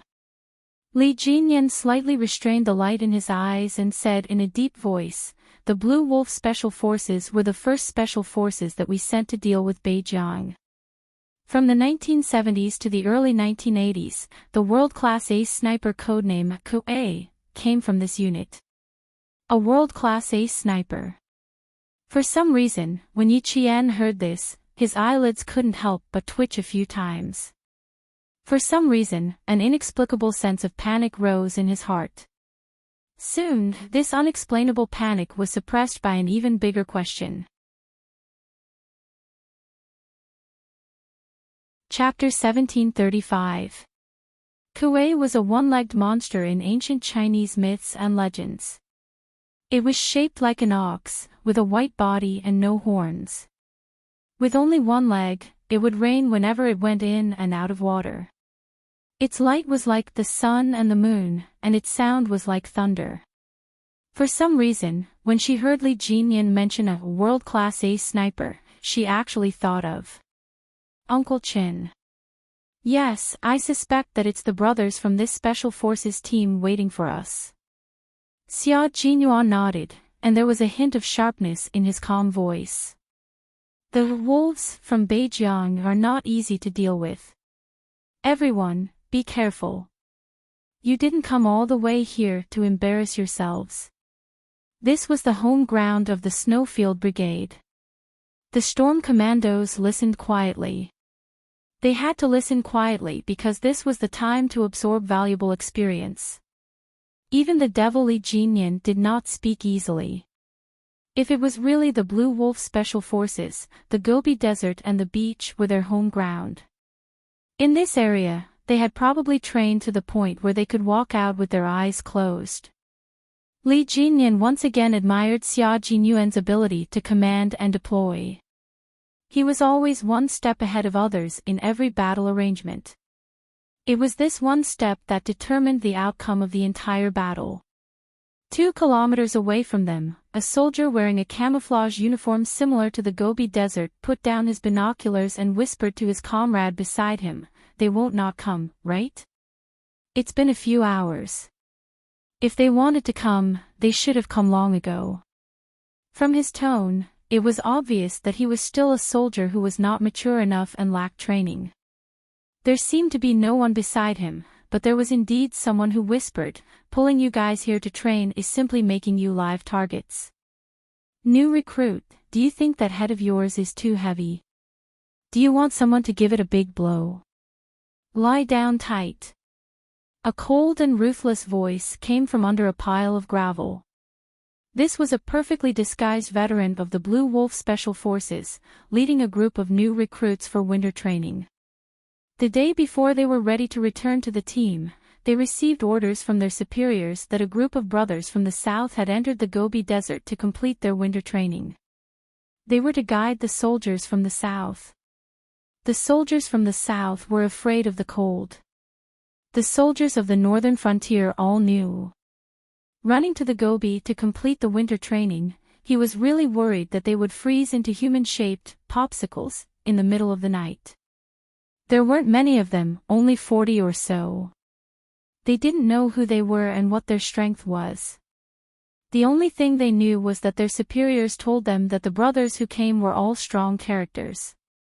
It was the words, "tough character," that ignited the fighting spirit of the entire troop. To be honest, they had seen a lot of tough characters from the south come to the north to train. However, when they arrived at the north, they were scared by the temperature at night. They didn't see that tough anymore. Hopefully, the tough character that came back this time was really tough and didn't soften after running to the northern border. After training the new recruits, the veteran continued to lie motionlessly on a high ground. Looking down from where he was, everything within a kilometer in front of him was under his surveillance. About 900 meters away from him, Long Hawk, who was also in perfect camouflage, was quietly contacting the team. "After 2 hours of waiting, I finally see people. They're 920 meters away from me. There are 2 whistles. 100% veterans leading the new recruits. Only the new recruits couldn't help but move their bodies from time to time. As for the veterans, they could endure it. They could lie down for a day and a night without a problem." According to Q King, Qing Niao could lie down for 3 days and 3 nights without drinking a mouthful of water or eating dry food. In the end, they could still complete a precise snipe. Chapter 1736. Qing Niao, a very interesting female soldier.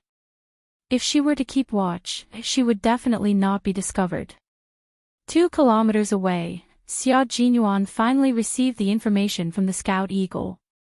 He knew that there was an ambush, but there was no way to estimate the exact number of people. It was hard to predict and impossible to measure. Waiting for the sky to turn dark. Fighting in the Gobi Desert could only wait for the sky to turn dark. When the sky was not dark, they would directly go over. Xiao, a series of blank rounds would kill the entire group. The entire team would obediently go back with their tails between their legs and return to training. He did not want to lose face. Since he was here, he wanted to have a good fight with his brothers from Beijiang. After that, they would talk about the food in the army and how he felt every time the chief talked to him. Then, they would talk about life, ideals, and ambitions. That was the only way to not lose face.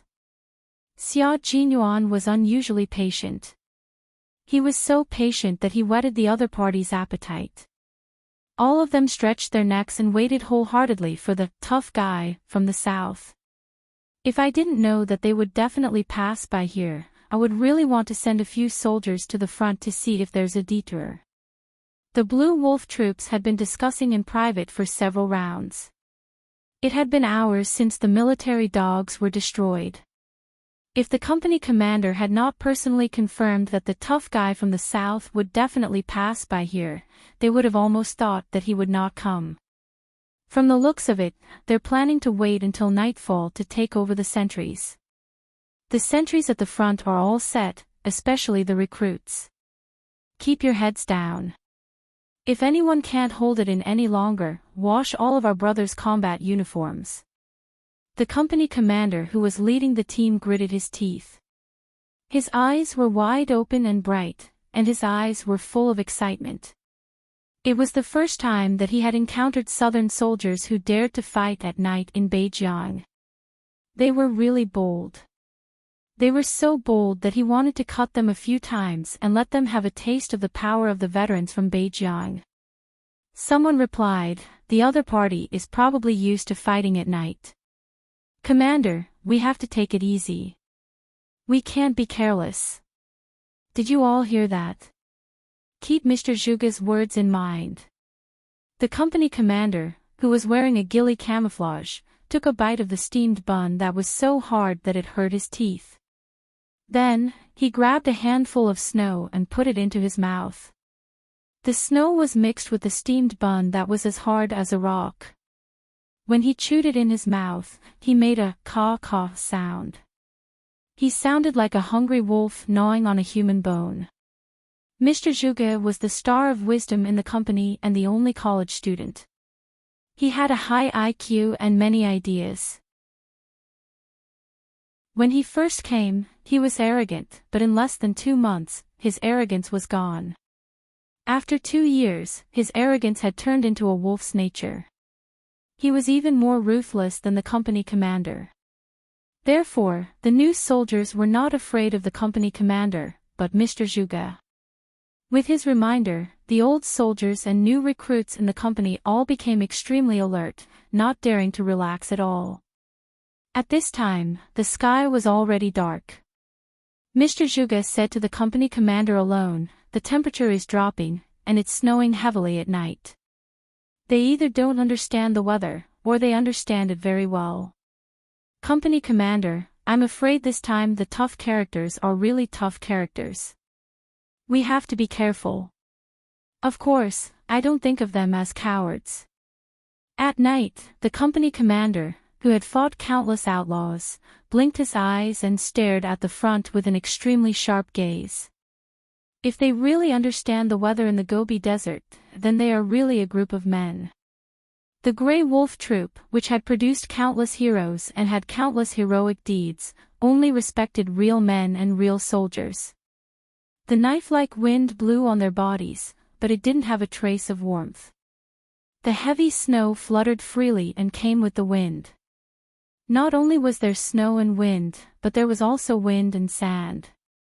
After walking a few steps, their goggles were covered with a layer of dust. Erasing, moving hand gestures, 1, 2, 3. Several figures approached the remaining hills one by one. The anti-annihilation training had entered the active period. Chapter 1737. The wind that blew in the Gobi was different from the wind that blew in the mountains, plains, and grasslands. When it blew, it felt like there was an invisible barrier in front of them. If they walked with momentum, it seemed like they would hit the barrier and bounce back violently. Even such a strong wind did not blow away the heavy snow. The wind carried large snowflakes that covered the sky and earth, affecting the entire march to a certain extent. The Major General in the command center heard the howling of the wind outside. He could not sit still anymore. He stood up and walked out of the tent with a frown. There were 2 sentries standing guard outside the tent. When they saw the Major General come out, they immediately saluted. Their military boots hit the ground, and a piece of crystal-clear ice fell from their heels. After a few hours of standing guard, even their eyelashes were covered with a layer of white fluffy snowflakes. Needless to say, their bodies were covered with snow that was almost as deep as a pinky finger on their left and right shoulders. The Major General glanced at the 2 sentries, nodded slightly, and raised his hand to pat off the snow on their shoulders. After patting them, he walked a few steps away without saying a word. "Old Dong." He walked to the side of the Navy commander who came out 3 to 5 minutes earlier than him. The two stood side by side and looked into the distance together. It's already started.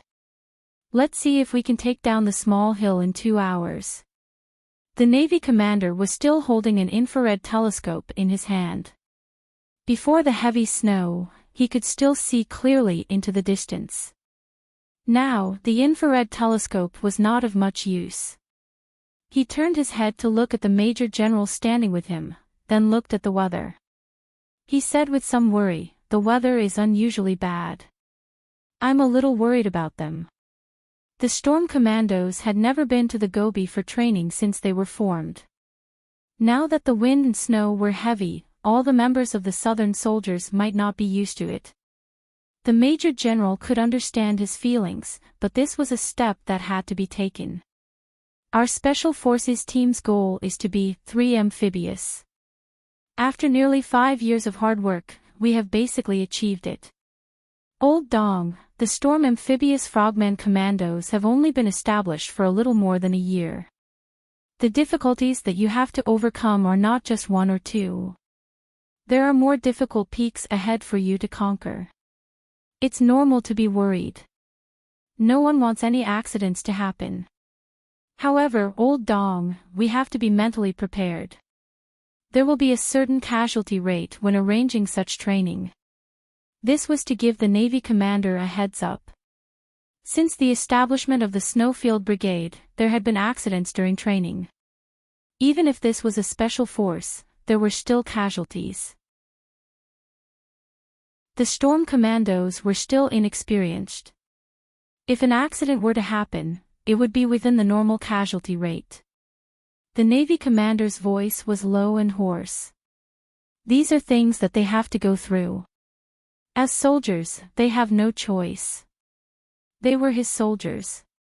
Every one of them was an unyielding man with a common belief and a common goal. They could live and die for this common belief.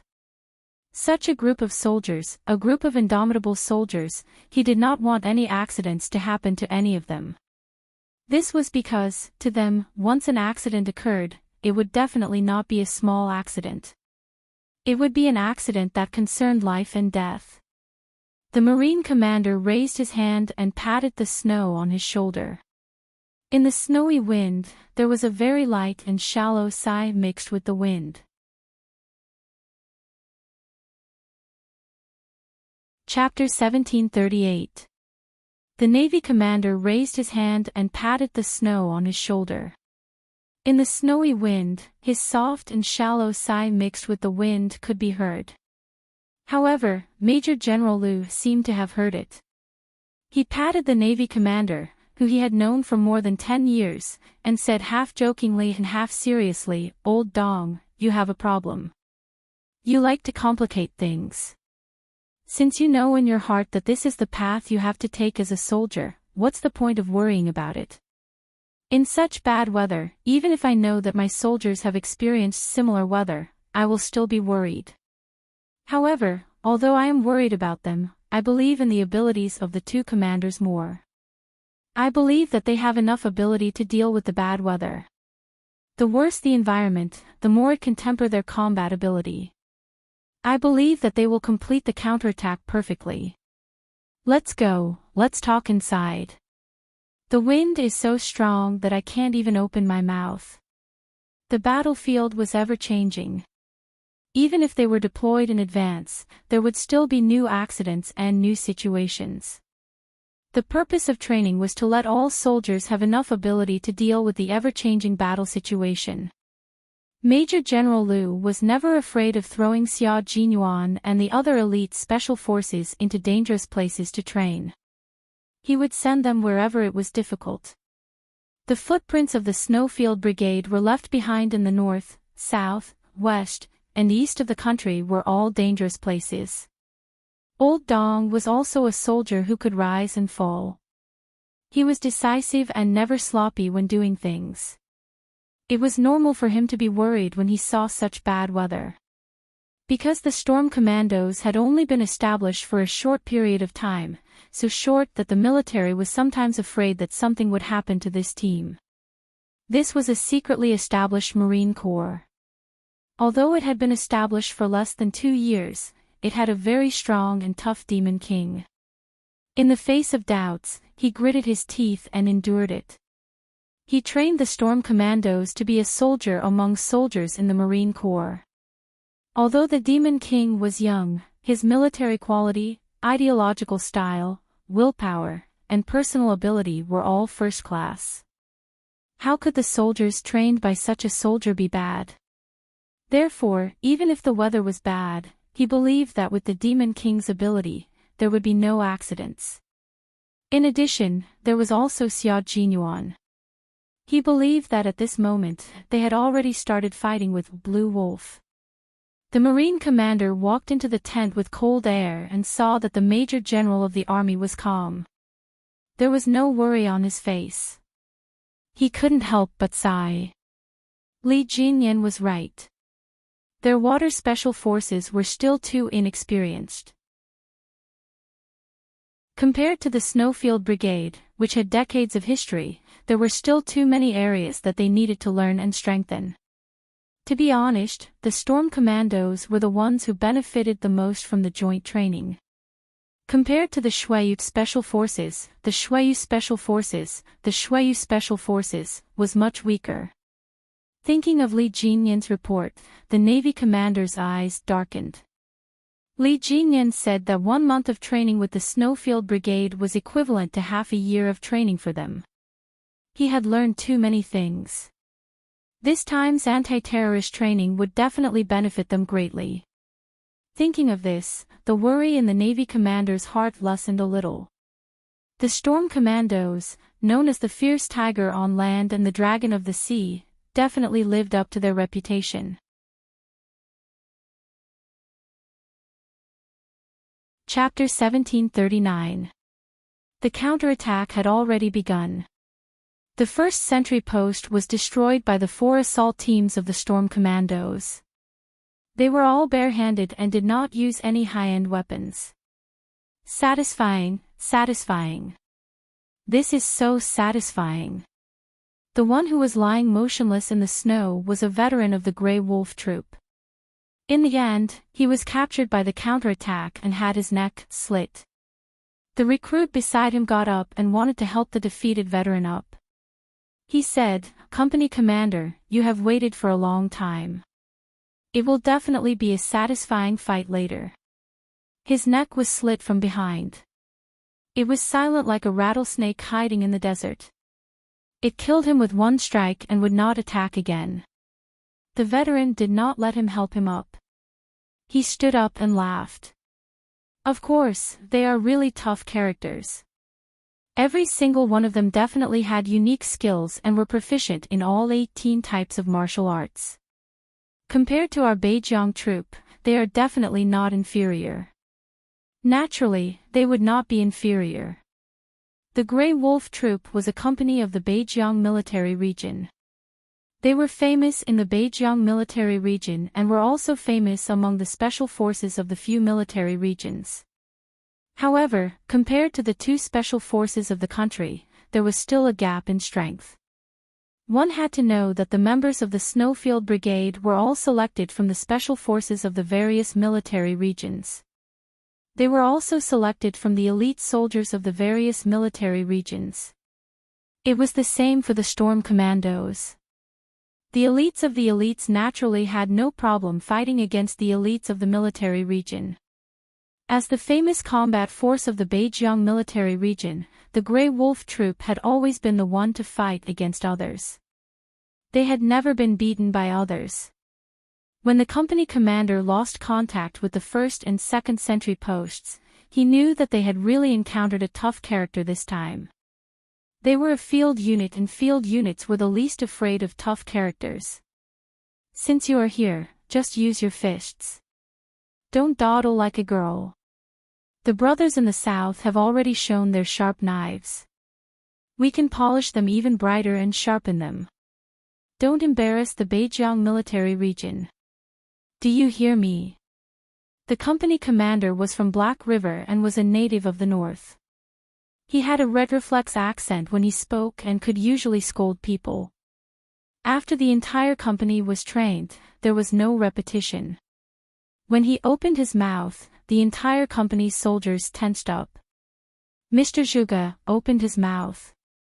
We are familiar with fighting in the desert. Our brothers in the south are not familiar with them. We have the advantage in terms of territory. Also, we have about 100 people lying on the ground while they only have about 40 people. In terms of numbers, we have the advantage. There is still a possibility of winning. But the first part of the speech boosted the confidence of the Grey Wolf Troop's recruits. However, when they heard the "but" at the end, their hearts instantly.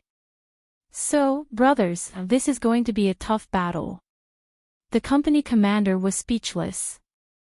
Was there a need for this guy to explain everything?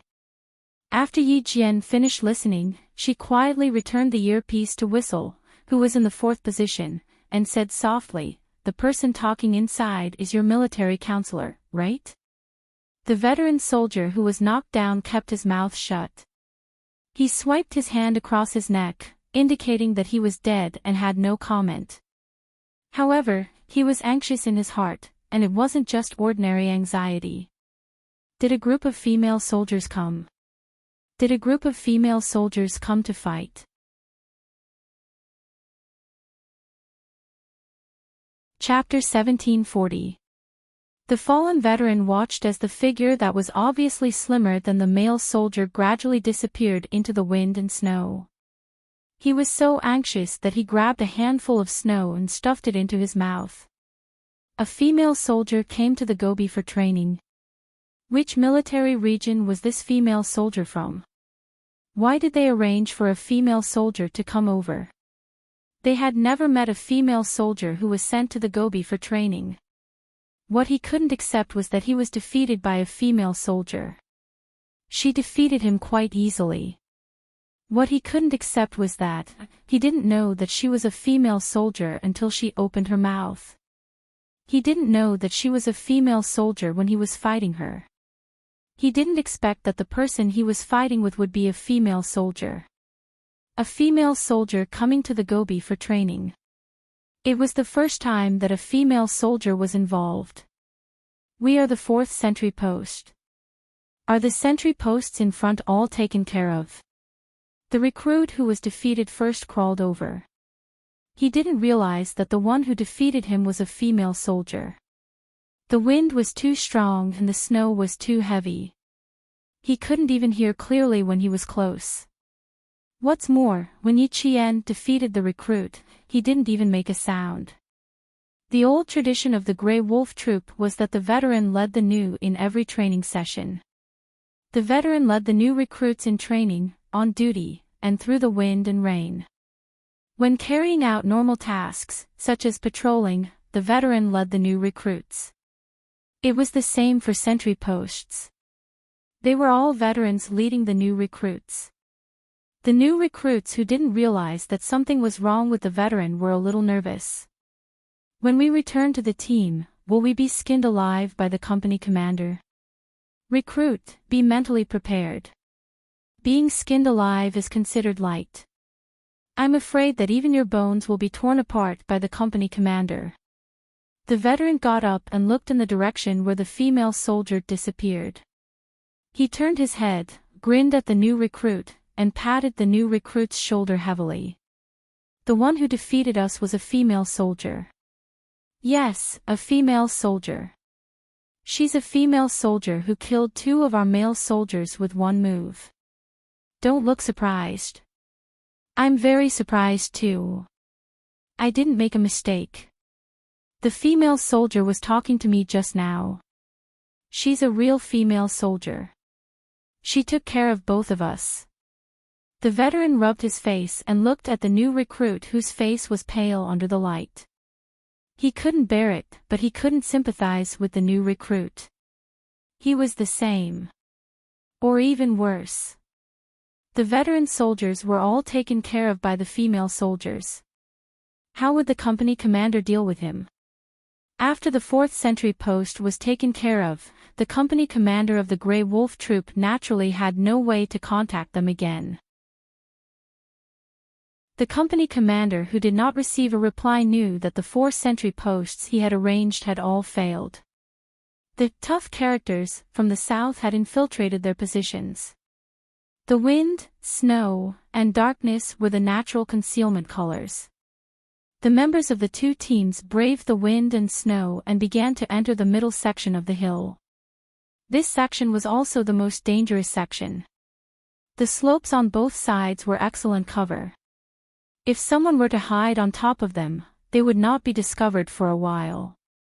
However, on both sides of the slope, someone had already carried out a carpet search and cleared the area. 4th sentry post cleared.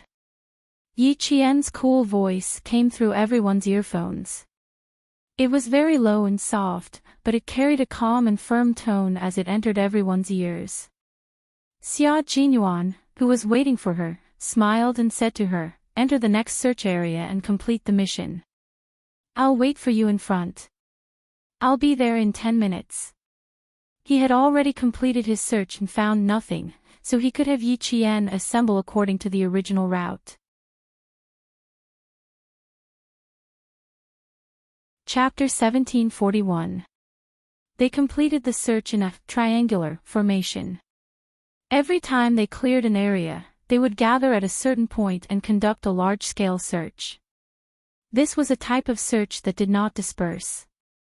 Once a comrade was in trouble, any comrade at the triangular point could immediately provide support.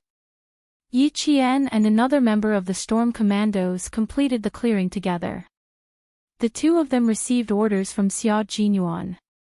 One of them was responsible for guarding the surroundings while the other was responsible for the assault. They quickly rushed to the rendezvous point. The 2 teams would not give the Grey Wolves a chance to fire bullets. Since it was a counterattack, it was better to let them decide how to attack. Besides, it would be a waste of bullets in the heavy snow. They could not even aim accurately.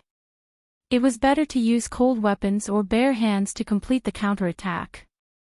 From the conclusion that the remaining forces in the hills could be the Grey Wolves, Xia Jinyuan did not plan to engage in a direct confrontation. Among the special forces of the major military regions, only the Grey Wolves were the strongest. Their marksmanship was even better. Each of them had the eyes of an owl. Their marksmanship was impeccable. Completing a sniper in such a heavy snowstorm was not a problem for them. Xia Jinyuan would not do such a stupid thing unless he was out of his mind to let them fight against the famous Grey Wolf troop with rifles that could malfunction at any time. "Devil, how's the situation on your side?" While waiting for Yi Qian to arrive, Xia Jinyuan contacted the Devil. The Devil was in charge of outflanking them. They needed to take a detour to the front to attack.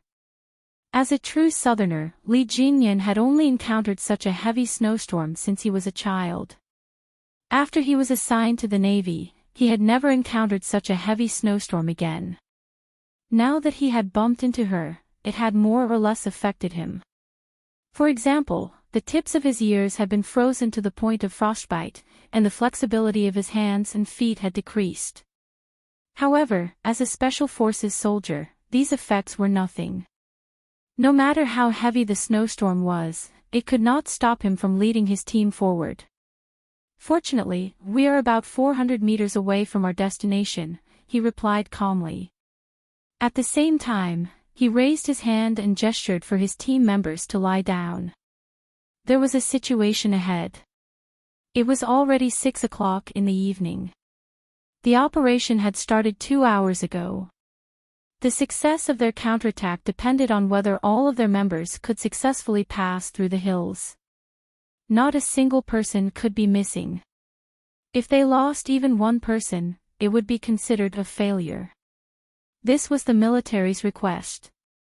Li Jinyan led a total of 8 members, including himself, to provide support at the front. Their main purpose was to save time for the members coming from behind. It was also equivalent to clearing a path for the members coming from behind. After discovering the situation, he instructed his team members to hide and then spread out to approach the enemy, giving them a heavy blow. The snow was heavy, but it only fell for a short period of time. The snow on the ground was not very thick, and when people fell from their shoulders, they would feel a lot of pain. When fists collided with fists, in the temperature of who knew how many degrees below zero, it seemed that the collision could cause the bones to shatter into pieces. Quick, contact the company commander. He's already here. Someone held back Li Jinyan and the others so that their comrades could quickly contact their company commander. These were all soldiers from the Blue Wolf unit. Each of them was skilled in martial arts. The strength of a punch was enough to knock someone down a few steps. Li Jinyan aimed at the soldier with the communication device. His slender and tall body suddenly leaped into the air. Like a snow leopard pouncing from the snow, he instantly hugged the soldier and completed a continuous roll on the ground. His movements were smooth and fierce. He did not give the soldier a chance to contact their company commander. Chapter 1742. When the company commander of the Blue Wolf troop could not contact the fourth team, he immediately carried out the annihilation plan. Nearly 100 soldiers were divided into groups to search for the enemy and engage them in battle. Yi Qian and Xia Jinyuan were already engaged in battle with them. The entire anti-annihilation training had entered a white-hot stage. The Blue Wolf troop was all too familiar with the Gobi Desert. Every year during summer and winter, they would come here to complete their training. They knew exactly where was suitable for ambushes, where was suitable for exchanging fire, and where was most likely to be exposed. However, even so, the company commander of the Blue Wolf troop knew that their chances of winning tonight were not very high. As the recruits and veterans were eliminated one by one, it was as if they were pulling out radishes. After a while, one would be pulled out and another would be pulled out. By the time 27 soldiers were all killed without anyone noticing, the company commander of the Blue Wolf troop was sweating profusely on such a cold night. It's not easy to deal with them. I don't know which military district they are from. Company commander, I'm afraid they will go over tonight. The veteran contacted his company commander. His voice was low and cold in the wind and snow. The other party is quite strong. They are not easy to deal with. They could not figure out the other party's background. They did not even know which military district they were from. Just like that, they lost contact with 27 soldiers and were swiftly eliminated by the other party. Defend the position well. Send 2 squads to the entrance of the calabash mouth as reinforcements. The company commander quickly adjusted the battle deployment and focused on the last checkpoint that the southern team had to pass through.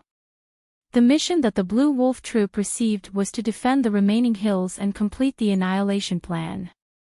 Now that the soldiers were being eliminated one by one, the other party was already doing their best to annihilate them. Then, as long as the last checkpoint was defended, the annihilation would mean failure. The Gobi Desert was their home base. Now that their home base was destroyed, it was really embarrassing. They had to fight for their revenge. Following the company commander's order, the 2 squads of soldiers immediately supported their comrades at the last checkpoint. Meanwhile, the members of the Snowfield Brigade led the Storm Commandos and marched firmly towards their final destination, the Calabash Mouth. This was their campsite for the night. It was the only place in the Gobi Desert that could shelter them from the wind and rain. The battle had entered the most critical moment. The soldiers of the Blue Wolf troop waited until they had cleared out their comrades from the south. They immediately brought out the enthusiasm of the men of the northern borderline and entertained them with their fists and empty cartridges. Li Jinyan was supposed to go to the front to support, but in the end, he was blocked by Blue Wolf's deputy company commander and Mr. Zhuge. A fierce battle unfolded in the heavy snow. They managed to hold back a portion of Grey Wolf's soldiers and immediately informed Xia Jinyuan to cut off the enemy's connection and complete the counterattack. Eagle Scout was the first to arrive at the mouth of the calabash. Dressed in camouflage, he felt his way to the highest point and crouched between a pile of rocks. Rubbing his hands together, he set up the bone-chilling rifle. Exhaling into his palms, he aimed his eyes at the crosshairs. Once the target appeared within close range, he would shoot. Q King, occupy a high vantage point. The snowstorm is too strong, so it won't be of much use. Try to kill as many as you can. Send a few brothers over. Attack from the front, back, left, and right. Take down the position as soon as possible. This damned weather was too cold. The earlier we complete the anti-annihilation mission, the earlier we can crawl into our sleeping bags for warmth.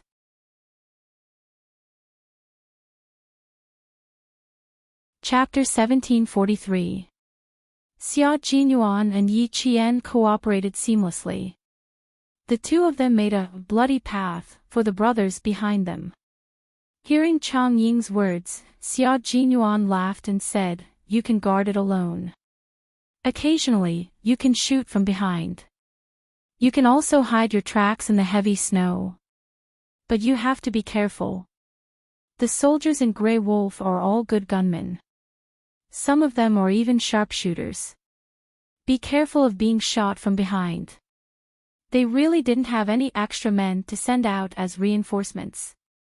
All the soldiers in Grey Wolf had gathered in front of the mouth of the bottle gourd. It was obvious that they were not going to let them pass. If the defense was too tight, the difficulty of breaking through would increase. Chang Ying's mouth twitched slightly. Their young captain had always been a sly old fox. Why would he send reinforcements when he knew that they were safe? One had to know that his favorite phrase was self-reliance. There wasn't much sound coming from the earpiece. Only when they were completely hidden would someone flick their earpiece 3 times to indicate that they had entered the original deployment position. Finally, the sound of someone entering the deployment position was heard. The Snow Region Brigade and the Storm Commandos surrounded the entire Grey Wolf troop in a circular formation. Fire! As Xia Jinyuan's cold, metallic voice sounded, gunshots were heard all around the Gobi Desert. After 3 hours of deployment, Xia Jinyuan successfully completed the final counterattack and didn't get caught by Grey Wolf. The company commander of Grey Wolf heard the gunshots around him and his heart tightened. This group of soldiers from the south actually climbed up the heavily weathered hills to complete the encirclement. He concentrated his forces while they spread their forces out like a net to complete the encirclement. How dare they? Weren't they afraid that they would roll down the hills and break their bones?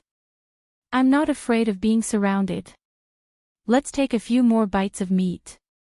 Even though they were surrounded, the company commander of Grey Wolf didn't panic at all. Unyielding soldiers wouldn't easily admit defeat until the very end. Yi Qian didn't expect to face the company commander of Grey Wolf.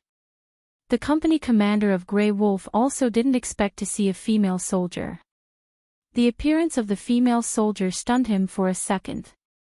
A thought flashed through his mind, don't tell me it's a group of female soldiers surrounding us. There were very few female soldiers in Beijiang. Other than the signalers, there were only 7 female soldiers in their unit. It was pitifully few. Therefore, it was impossible for female soldiers to enter the Gobi Desert for training in the heavy snow. Which military region are you from? You should at least tell me where you are from. The company commander stretched his muscles. Although he was facing a female soldier that he always thought would be vulnerable, at this moment, he couldn't be too careless. This was a female soldier who dared to come to the desert for training. Who knew how many soldiers she had killed on her way here? He didn't dare to underestimate her. Yi Qian, whose hands were aching, knew that she had encountered the company commander of Grey Wolf. She carefully took a few steps back and pressed down on her headset to contact Xia Jinyuan. Q King, I've encountered the company commander of Grey Wolf. She spoke in the public channel, so all the team members could hear her. J5's voice came first. You're too lucky. You can't stop him. Come on, Qing Niao. Kill the company commander. I believe you can do it. Company commander, how satisfying would it be to defeat the company commander? Qing Niao, go.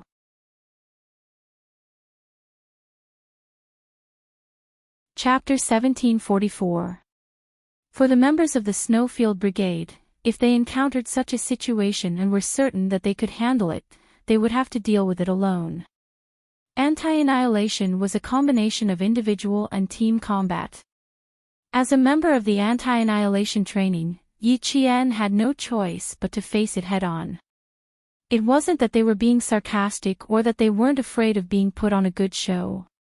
It was because this was something that they had to face. Xia Jinyuan waited for his comrades to say a few words before he said in a low voice, "There's a 95% chance that there will be ambushes around him. I'm about 6 meters away from you. You lure the enemy, and I'll deal with the ambushes around him." Okay. Yi Qian didn't do anything else other than reply with a single word. Over the earpiece, her comrades all cheered her on. Good luck, Qing Niao. Qing Niao, show your true colors as a soldier and kill the company commander. Don't be afraid of injuring the company commander. If you really injure him, the devil and Q King will take care of it.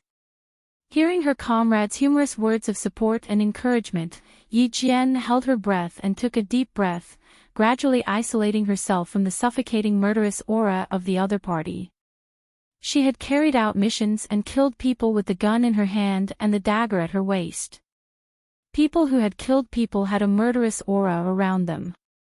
This murderous aura wasn't usually obvious, but once she encountered an opponent or was in danger, it would faintly show through her expression and actions. Thus, it would unknowingly intimidate the opponent. At this moment, the company commander of the Blue Wolf Brigade, who was standing less than a meter away from her, was exuding a murderous aura. What's wrong? Can't you even tell me your unit number? Or do you think that I don't have the right to know? The company commander, who was dressed in a combat uniform, was not very tall. He was estimated to be around 176 centimeters, but his aura was very strong, so strong that people directly ignored his height. They only felt that he had a majestic military posture, with the temperament of a Chinese soldier like the mountains and seas.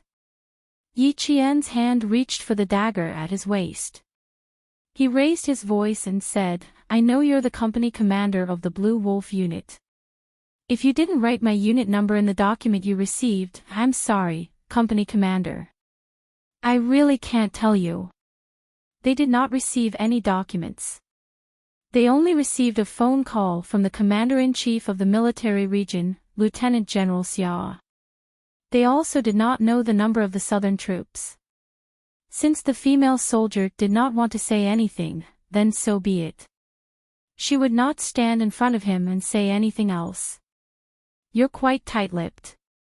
The company commander naturally raised his hand and patted the snow on his shoulder. His sharp eyes swept over as he raised his hand and a dark murderous aura flashed past. A faint sneer appeared on his resolute face that had been stained with wind and frost.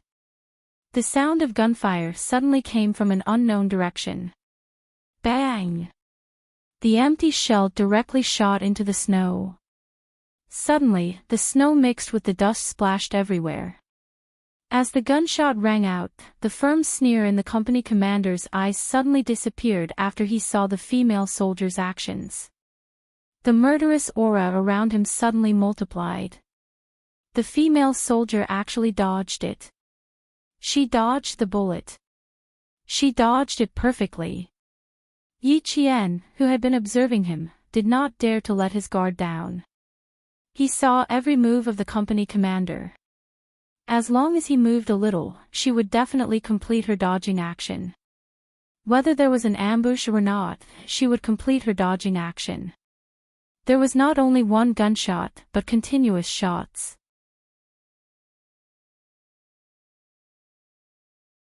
Chapter 1745. Bang! Bang! Bang! Bang! A row of blanks flew over and a row of craters appeared in the snow. The dense firing caused snow and dust to fly everywhere and formed a snow fog. Yi Qian, who was rolling continuously, saw a snow bump. He propped himself up with one elbow and did a backflip to hide behind the bump. "Captain, the target has disappeared." The Grey Wolf soldier who had stopped firing shifted his gaze away from his night vision goggles.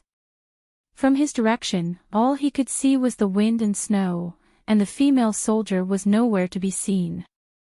Xia Jinyuan, who had snuck over, was like a snow leopard stalking its prey. When he was 5 steps away from the soldier, he leaped into the air with his long limbs.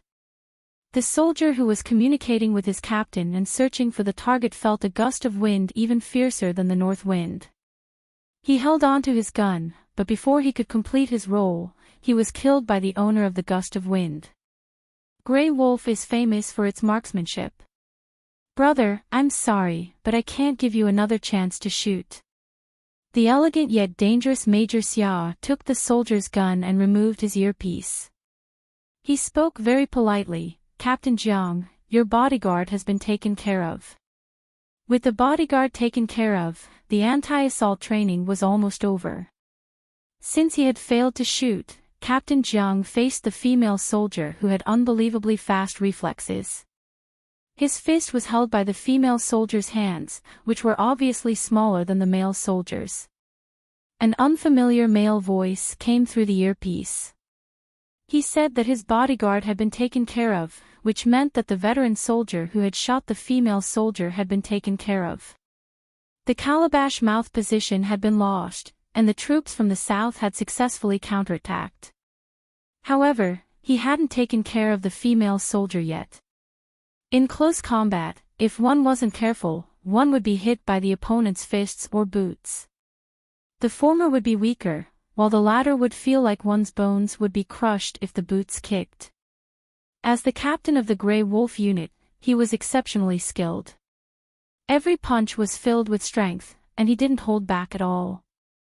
As long as there was a chance, he would hit Yi Qian. Yi Qian was suppressed by him a few times and had to roll around to avoid it. When she counterattacked, she almost didn't use her fists, but only her legs. Her long legs swept left and right, and Captain Jiang dodged to the left and right. He used his hands to block the attack, and his arms were slightly numb from the force of her legs. Both of them were covered in sweat. After a heavy kick, both of them fell into the snow. When they got up in a half squat, they did the same action again. They took out their pistols and fired. Bang bang. 2 gunshots rang out. The close-range shots were all aimed at the bulletproof vests to prevent any accidents. This time, their actions were surprisingly similar. They were so similar that Yi Jian's heart couldn't help but beat wildly. In order to maintain the accuracy of shooting while kneeling on one knee, every part of the body had to be stable, coordinated, and relaxed. When she was practicing the kneeling position, Uncle Chen had added weights to her hand. Over time, she had the habit of slightly raising her elbow to better control the strength of her arm muscles. And Company Commander Jiang was the same as him. He also raised his elbow slightly. Uncle Chen had personally told her that this kind of shooting needed to be trained from the very beginning. In other words, she had to start when her shooting level was 0 and couldn't change halfway. It was also a set of pistol shooting essentials that he had personally discovered.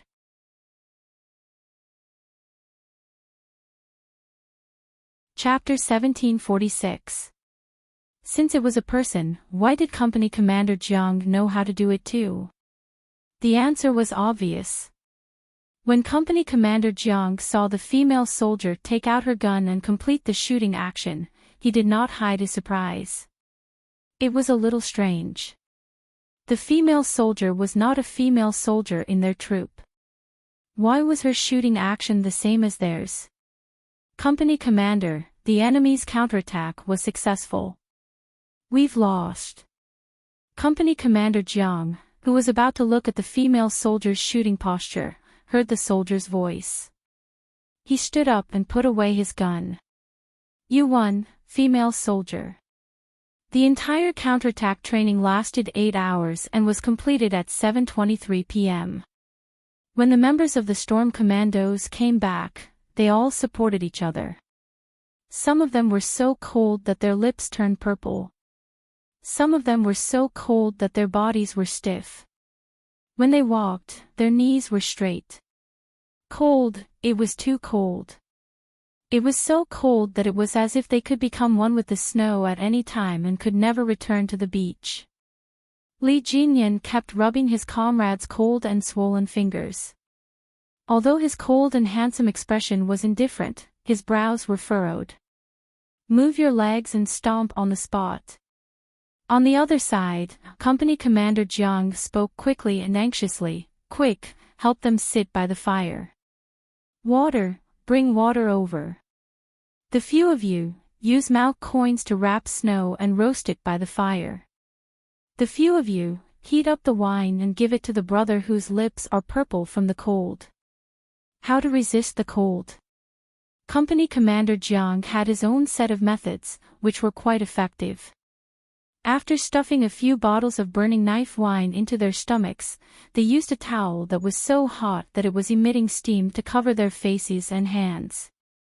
It was more or less enough to let them breathe. Come. Stick the radish slices to the part where the frostbite is.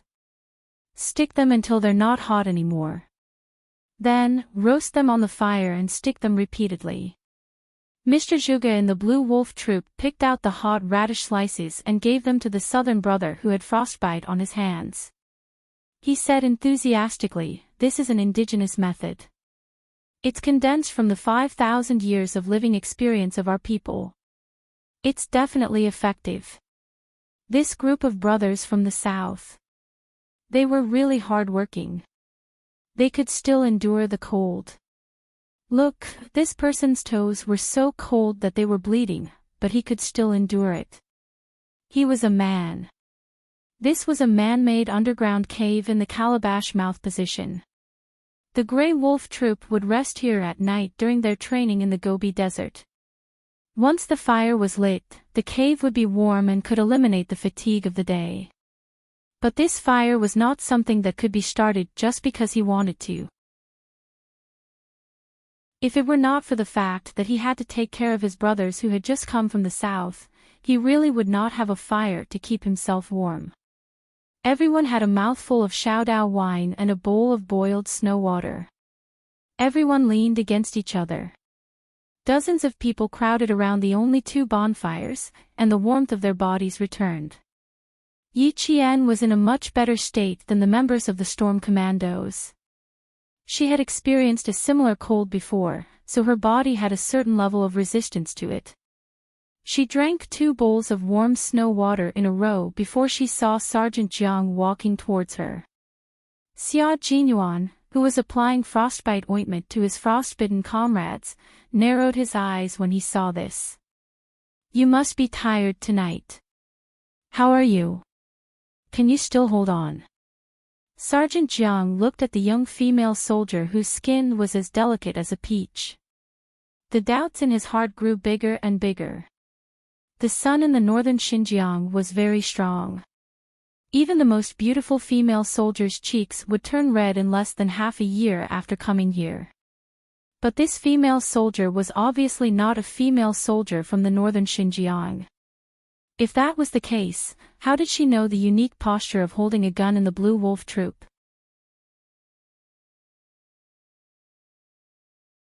Chapter 1747. Commander Zhang's arrival didn't surprise Yi Qian much. On the contrary, she was actually waiting for him to come over.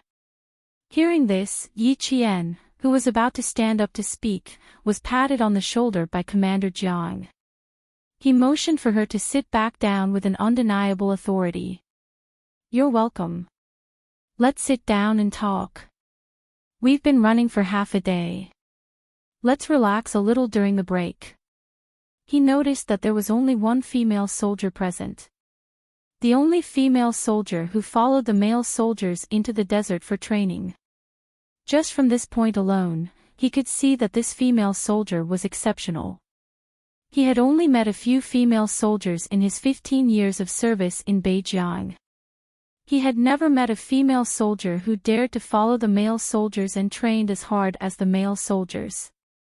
There was a gentle smile on his resolute face, and even his gaze seemed to have lost some of its sharpness. "Don't be so formal. I'm just curious about your posture. I'm sure you've also noticed that our posture is different from other people's. Our gun posture started from the day we joined the Grey Wolf unit. If you're not a soldier from our unit, your first reaction when you see our posture would be to think that we're not qualified. But only we know that once we learn this posture, we'll be able to shoot more accurately with pistols, rifles, and sniper rifles. Of course, not everyone is used to this posture. The soldiers under me are in this situation. They can shoot very well with the standard posture, but they can't shoot with the unique gun posture of the Grey Wolf unit." Yi Qian knew this. When she was learning how to snipe, Uncle Chin told her that not everyone was suitable for the gun posture that he created. In fact, at this time, Yi Qian already had an answer in her heart. An answer that knew which unit Uncle Chin came from. She knew the answer she wanted to know, but Commander Jiang still didn't know why she knew the gun posture that was unique to the Grey Wolf unit. Yi Qian pursed her lips and smiled. "We need to practice this gun posture from day one. I also started using this training method from day one. The results are very good." "That's right. As long as we learn the essentials and grasp the essentials, our shooting accuracy will be even more accurate than the standard posture. However, I want to know, how did you, who came from the south, learn the unique posture of the Blue Wolf troop?" At this point, Company Commander Zhang's voice was somewhat cold. "This is my question. I still need you to answer it." "Company Commander Jiang, I can answer her question." A low and powerful male voice came from behind. Xia Jinyuan, who had been paying attention to the situation, walked over and said, "Only I, the team leader, can answer your question." Yi Qian was a soldier trained by Uncle Chin. Since her posture was unique to the Grey Wolf tribe, then Uncle Chin must have retired from the Grey Wolf tribe. There was no need for Yi Qian to be questioned by Company Commander Jiang on such matters. He would answer for her. "Go help the other comrades. Leave this to me." Xia Jinyuan walked over calmly and lightly patted Yi Qian's shoulder. He was telling her to leave everything to him. Xia Jinyuan saw Yi Qian's hesitation. He knew that Uncle Chin retired as a sacrifice. This meant that the unit he was in, like Company Commander Jiang, would think that the senior who created the unique Grey Wolf unit had died. They wouldn't think that he was still alive.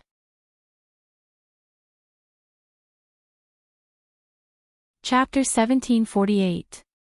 If she couldn't answer the question, she would just leave it to him. Company Commander Jiang looked at the young major who was even more powerful than himself. He knew very well that this was a soldier who had been to the front line and killed enemies. He immediately stood up. "This is a serious matter. I need to understand it clearly. I know. It was unique to the army and could not be replicated or spread easily." Xia Jinyuan understood Company Commander Jiang's cautiousness. Yi Qian smiled apologetically at Company Commander Jiang, then got up and left. Xia Jinyuan was naturally better at handling this kind of matter than she was. With Xia Jinyuan's ability, he could easily hide the fact that Uncle Chin was still alive and give Company Commander Jiang a reasonable explanation. She believed that he would handle this matter well. However, this matter also gave her a wake-up call. When she returned, she needed to learn the standard gun stance to prevent similar problems from happening again. Uncle Chen's identity could not be exposed. Even if he had been sacrificed for more than 10 years, she still needed to continue hiding it.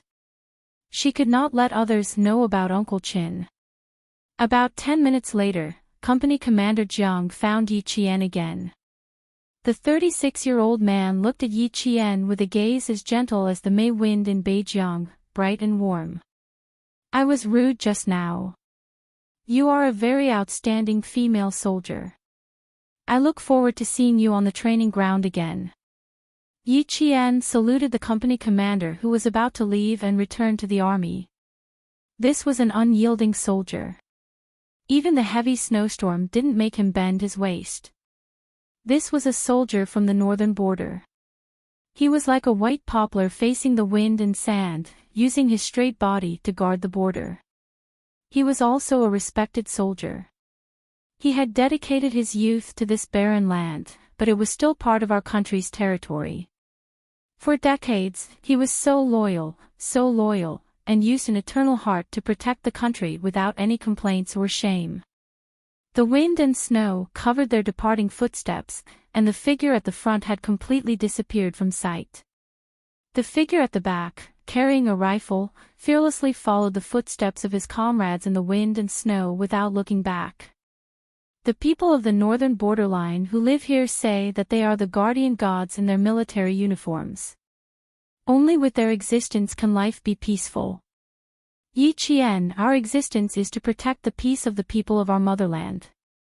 This is the belief of all the officers and soldiers of the Blue Wolf Unit, and it is also the direction they have been persisting in. Company Commander Jiang asked me to pass on a message to you. Stick to your original beliefs, use the gun in your hand to guard this territory, and complete your mission as a soldier. The belief of all the officers and soldiers of the Grey Wolf Troop was a kind of inheritance. Uncle Chen walked out of this troop, leaving behind a legend and the dedication of a generation of soldiers. It was passed down from generation to generation. Even if their bodies disappeared, their beliefs would remain as eternal as steel. When they gathered at 5:00 the next morning and walked out of the cave, the entire Gobi Desert was pure white, like a forgotten world. It was so quiet that it did not seem like the human world. Today, they had to walk 40 kilometers into the desert. After a night of rest, the members of the Storm Commandos saw that the wind and snow had stopped, and they could not help but smile. They were not afraid of wind and snow, but it was good to have good weather. The weather is good, suitable for a walk. There's also the sun. Let's walk and scatter the sun. Do you still have any burning knives? It's better to drink some wine before walking. A new day had arrived, and a new training had arrived. The team members, who were happy in the midst of hardship, were so optimistic.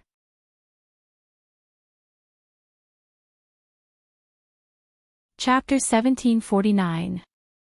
The weather was good and suitable for training. The white snow rose and fell, stretching for thousands of miles. The light from the snow shone through the clouds, illuminating the pure white world. After checking their equipment, the members of the two teams quickly lined up under the cold gaze of Captain Xia Jinyuan. There was no need for them to line up. They were already in a straight line horizontally and a straight line from side to side. All of you. The young major at the front of the line stood upright, and his command was like a hot knife through butter. Everyone's attention was instantly focused on him. Yi Qian had always known that Xia Jinyuan was a very charming man. He had the majesty of a soldier and the elegance of a man. When they were in the sun, the Xia Jinyuan she knew was a gentleman.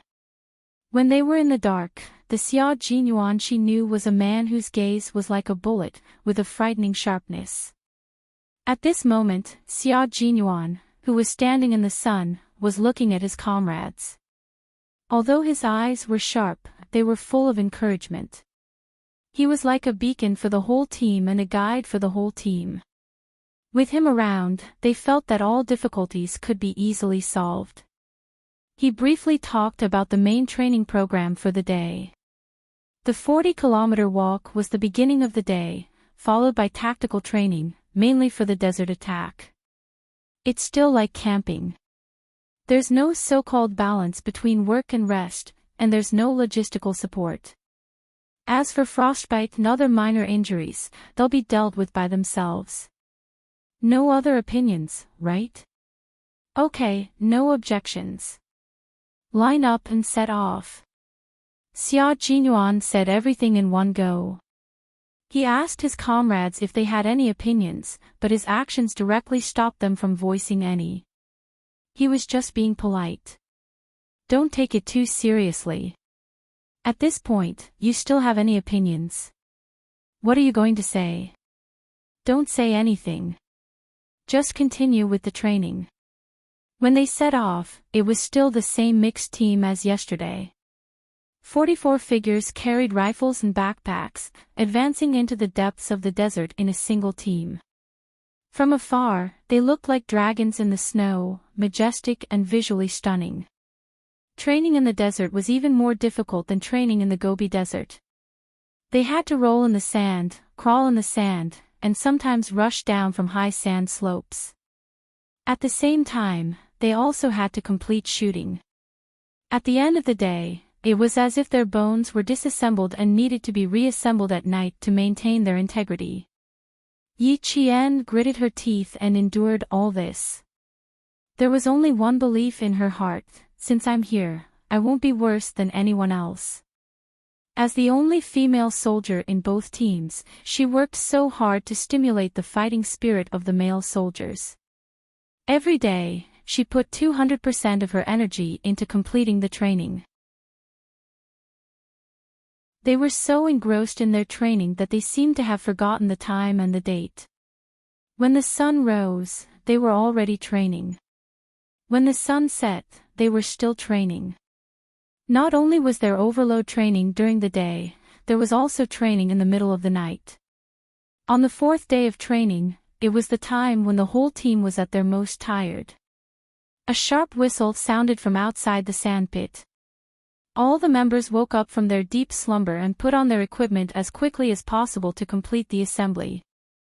If you don't arrive within 3 minutes, be prepared to be punished. Stripping naked and running in the snowy desert was my way of punishment. The Devil King's punishment is a little different from mine. Those who are late will go to the Devil King to receive their punishment. Xia Jinyuan, who was waiting for the team to assemble, said this while counting the time with a stopwatch. His comrades who heard what he said felt their hearts turn cold. You're tuning into the LoveLore Library YouTube channel. We're so grateful for your support, and don't forget to subscribe to join us on this incredible journey through captivating stories. Your generosity through donations truly makes a world of difference, as it's the primary source of revenue that allows me to expand and enhance this channel for you. Thank you from the bottom of my heart for being a part of this adventure.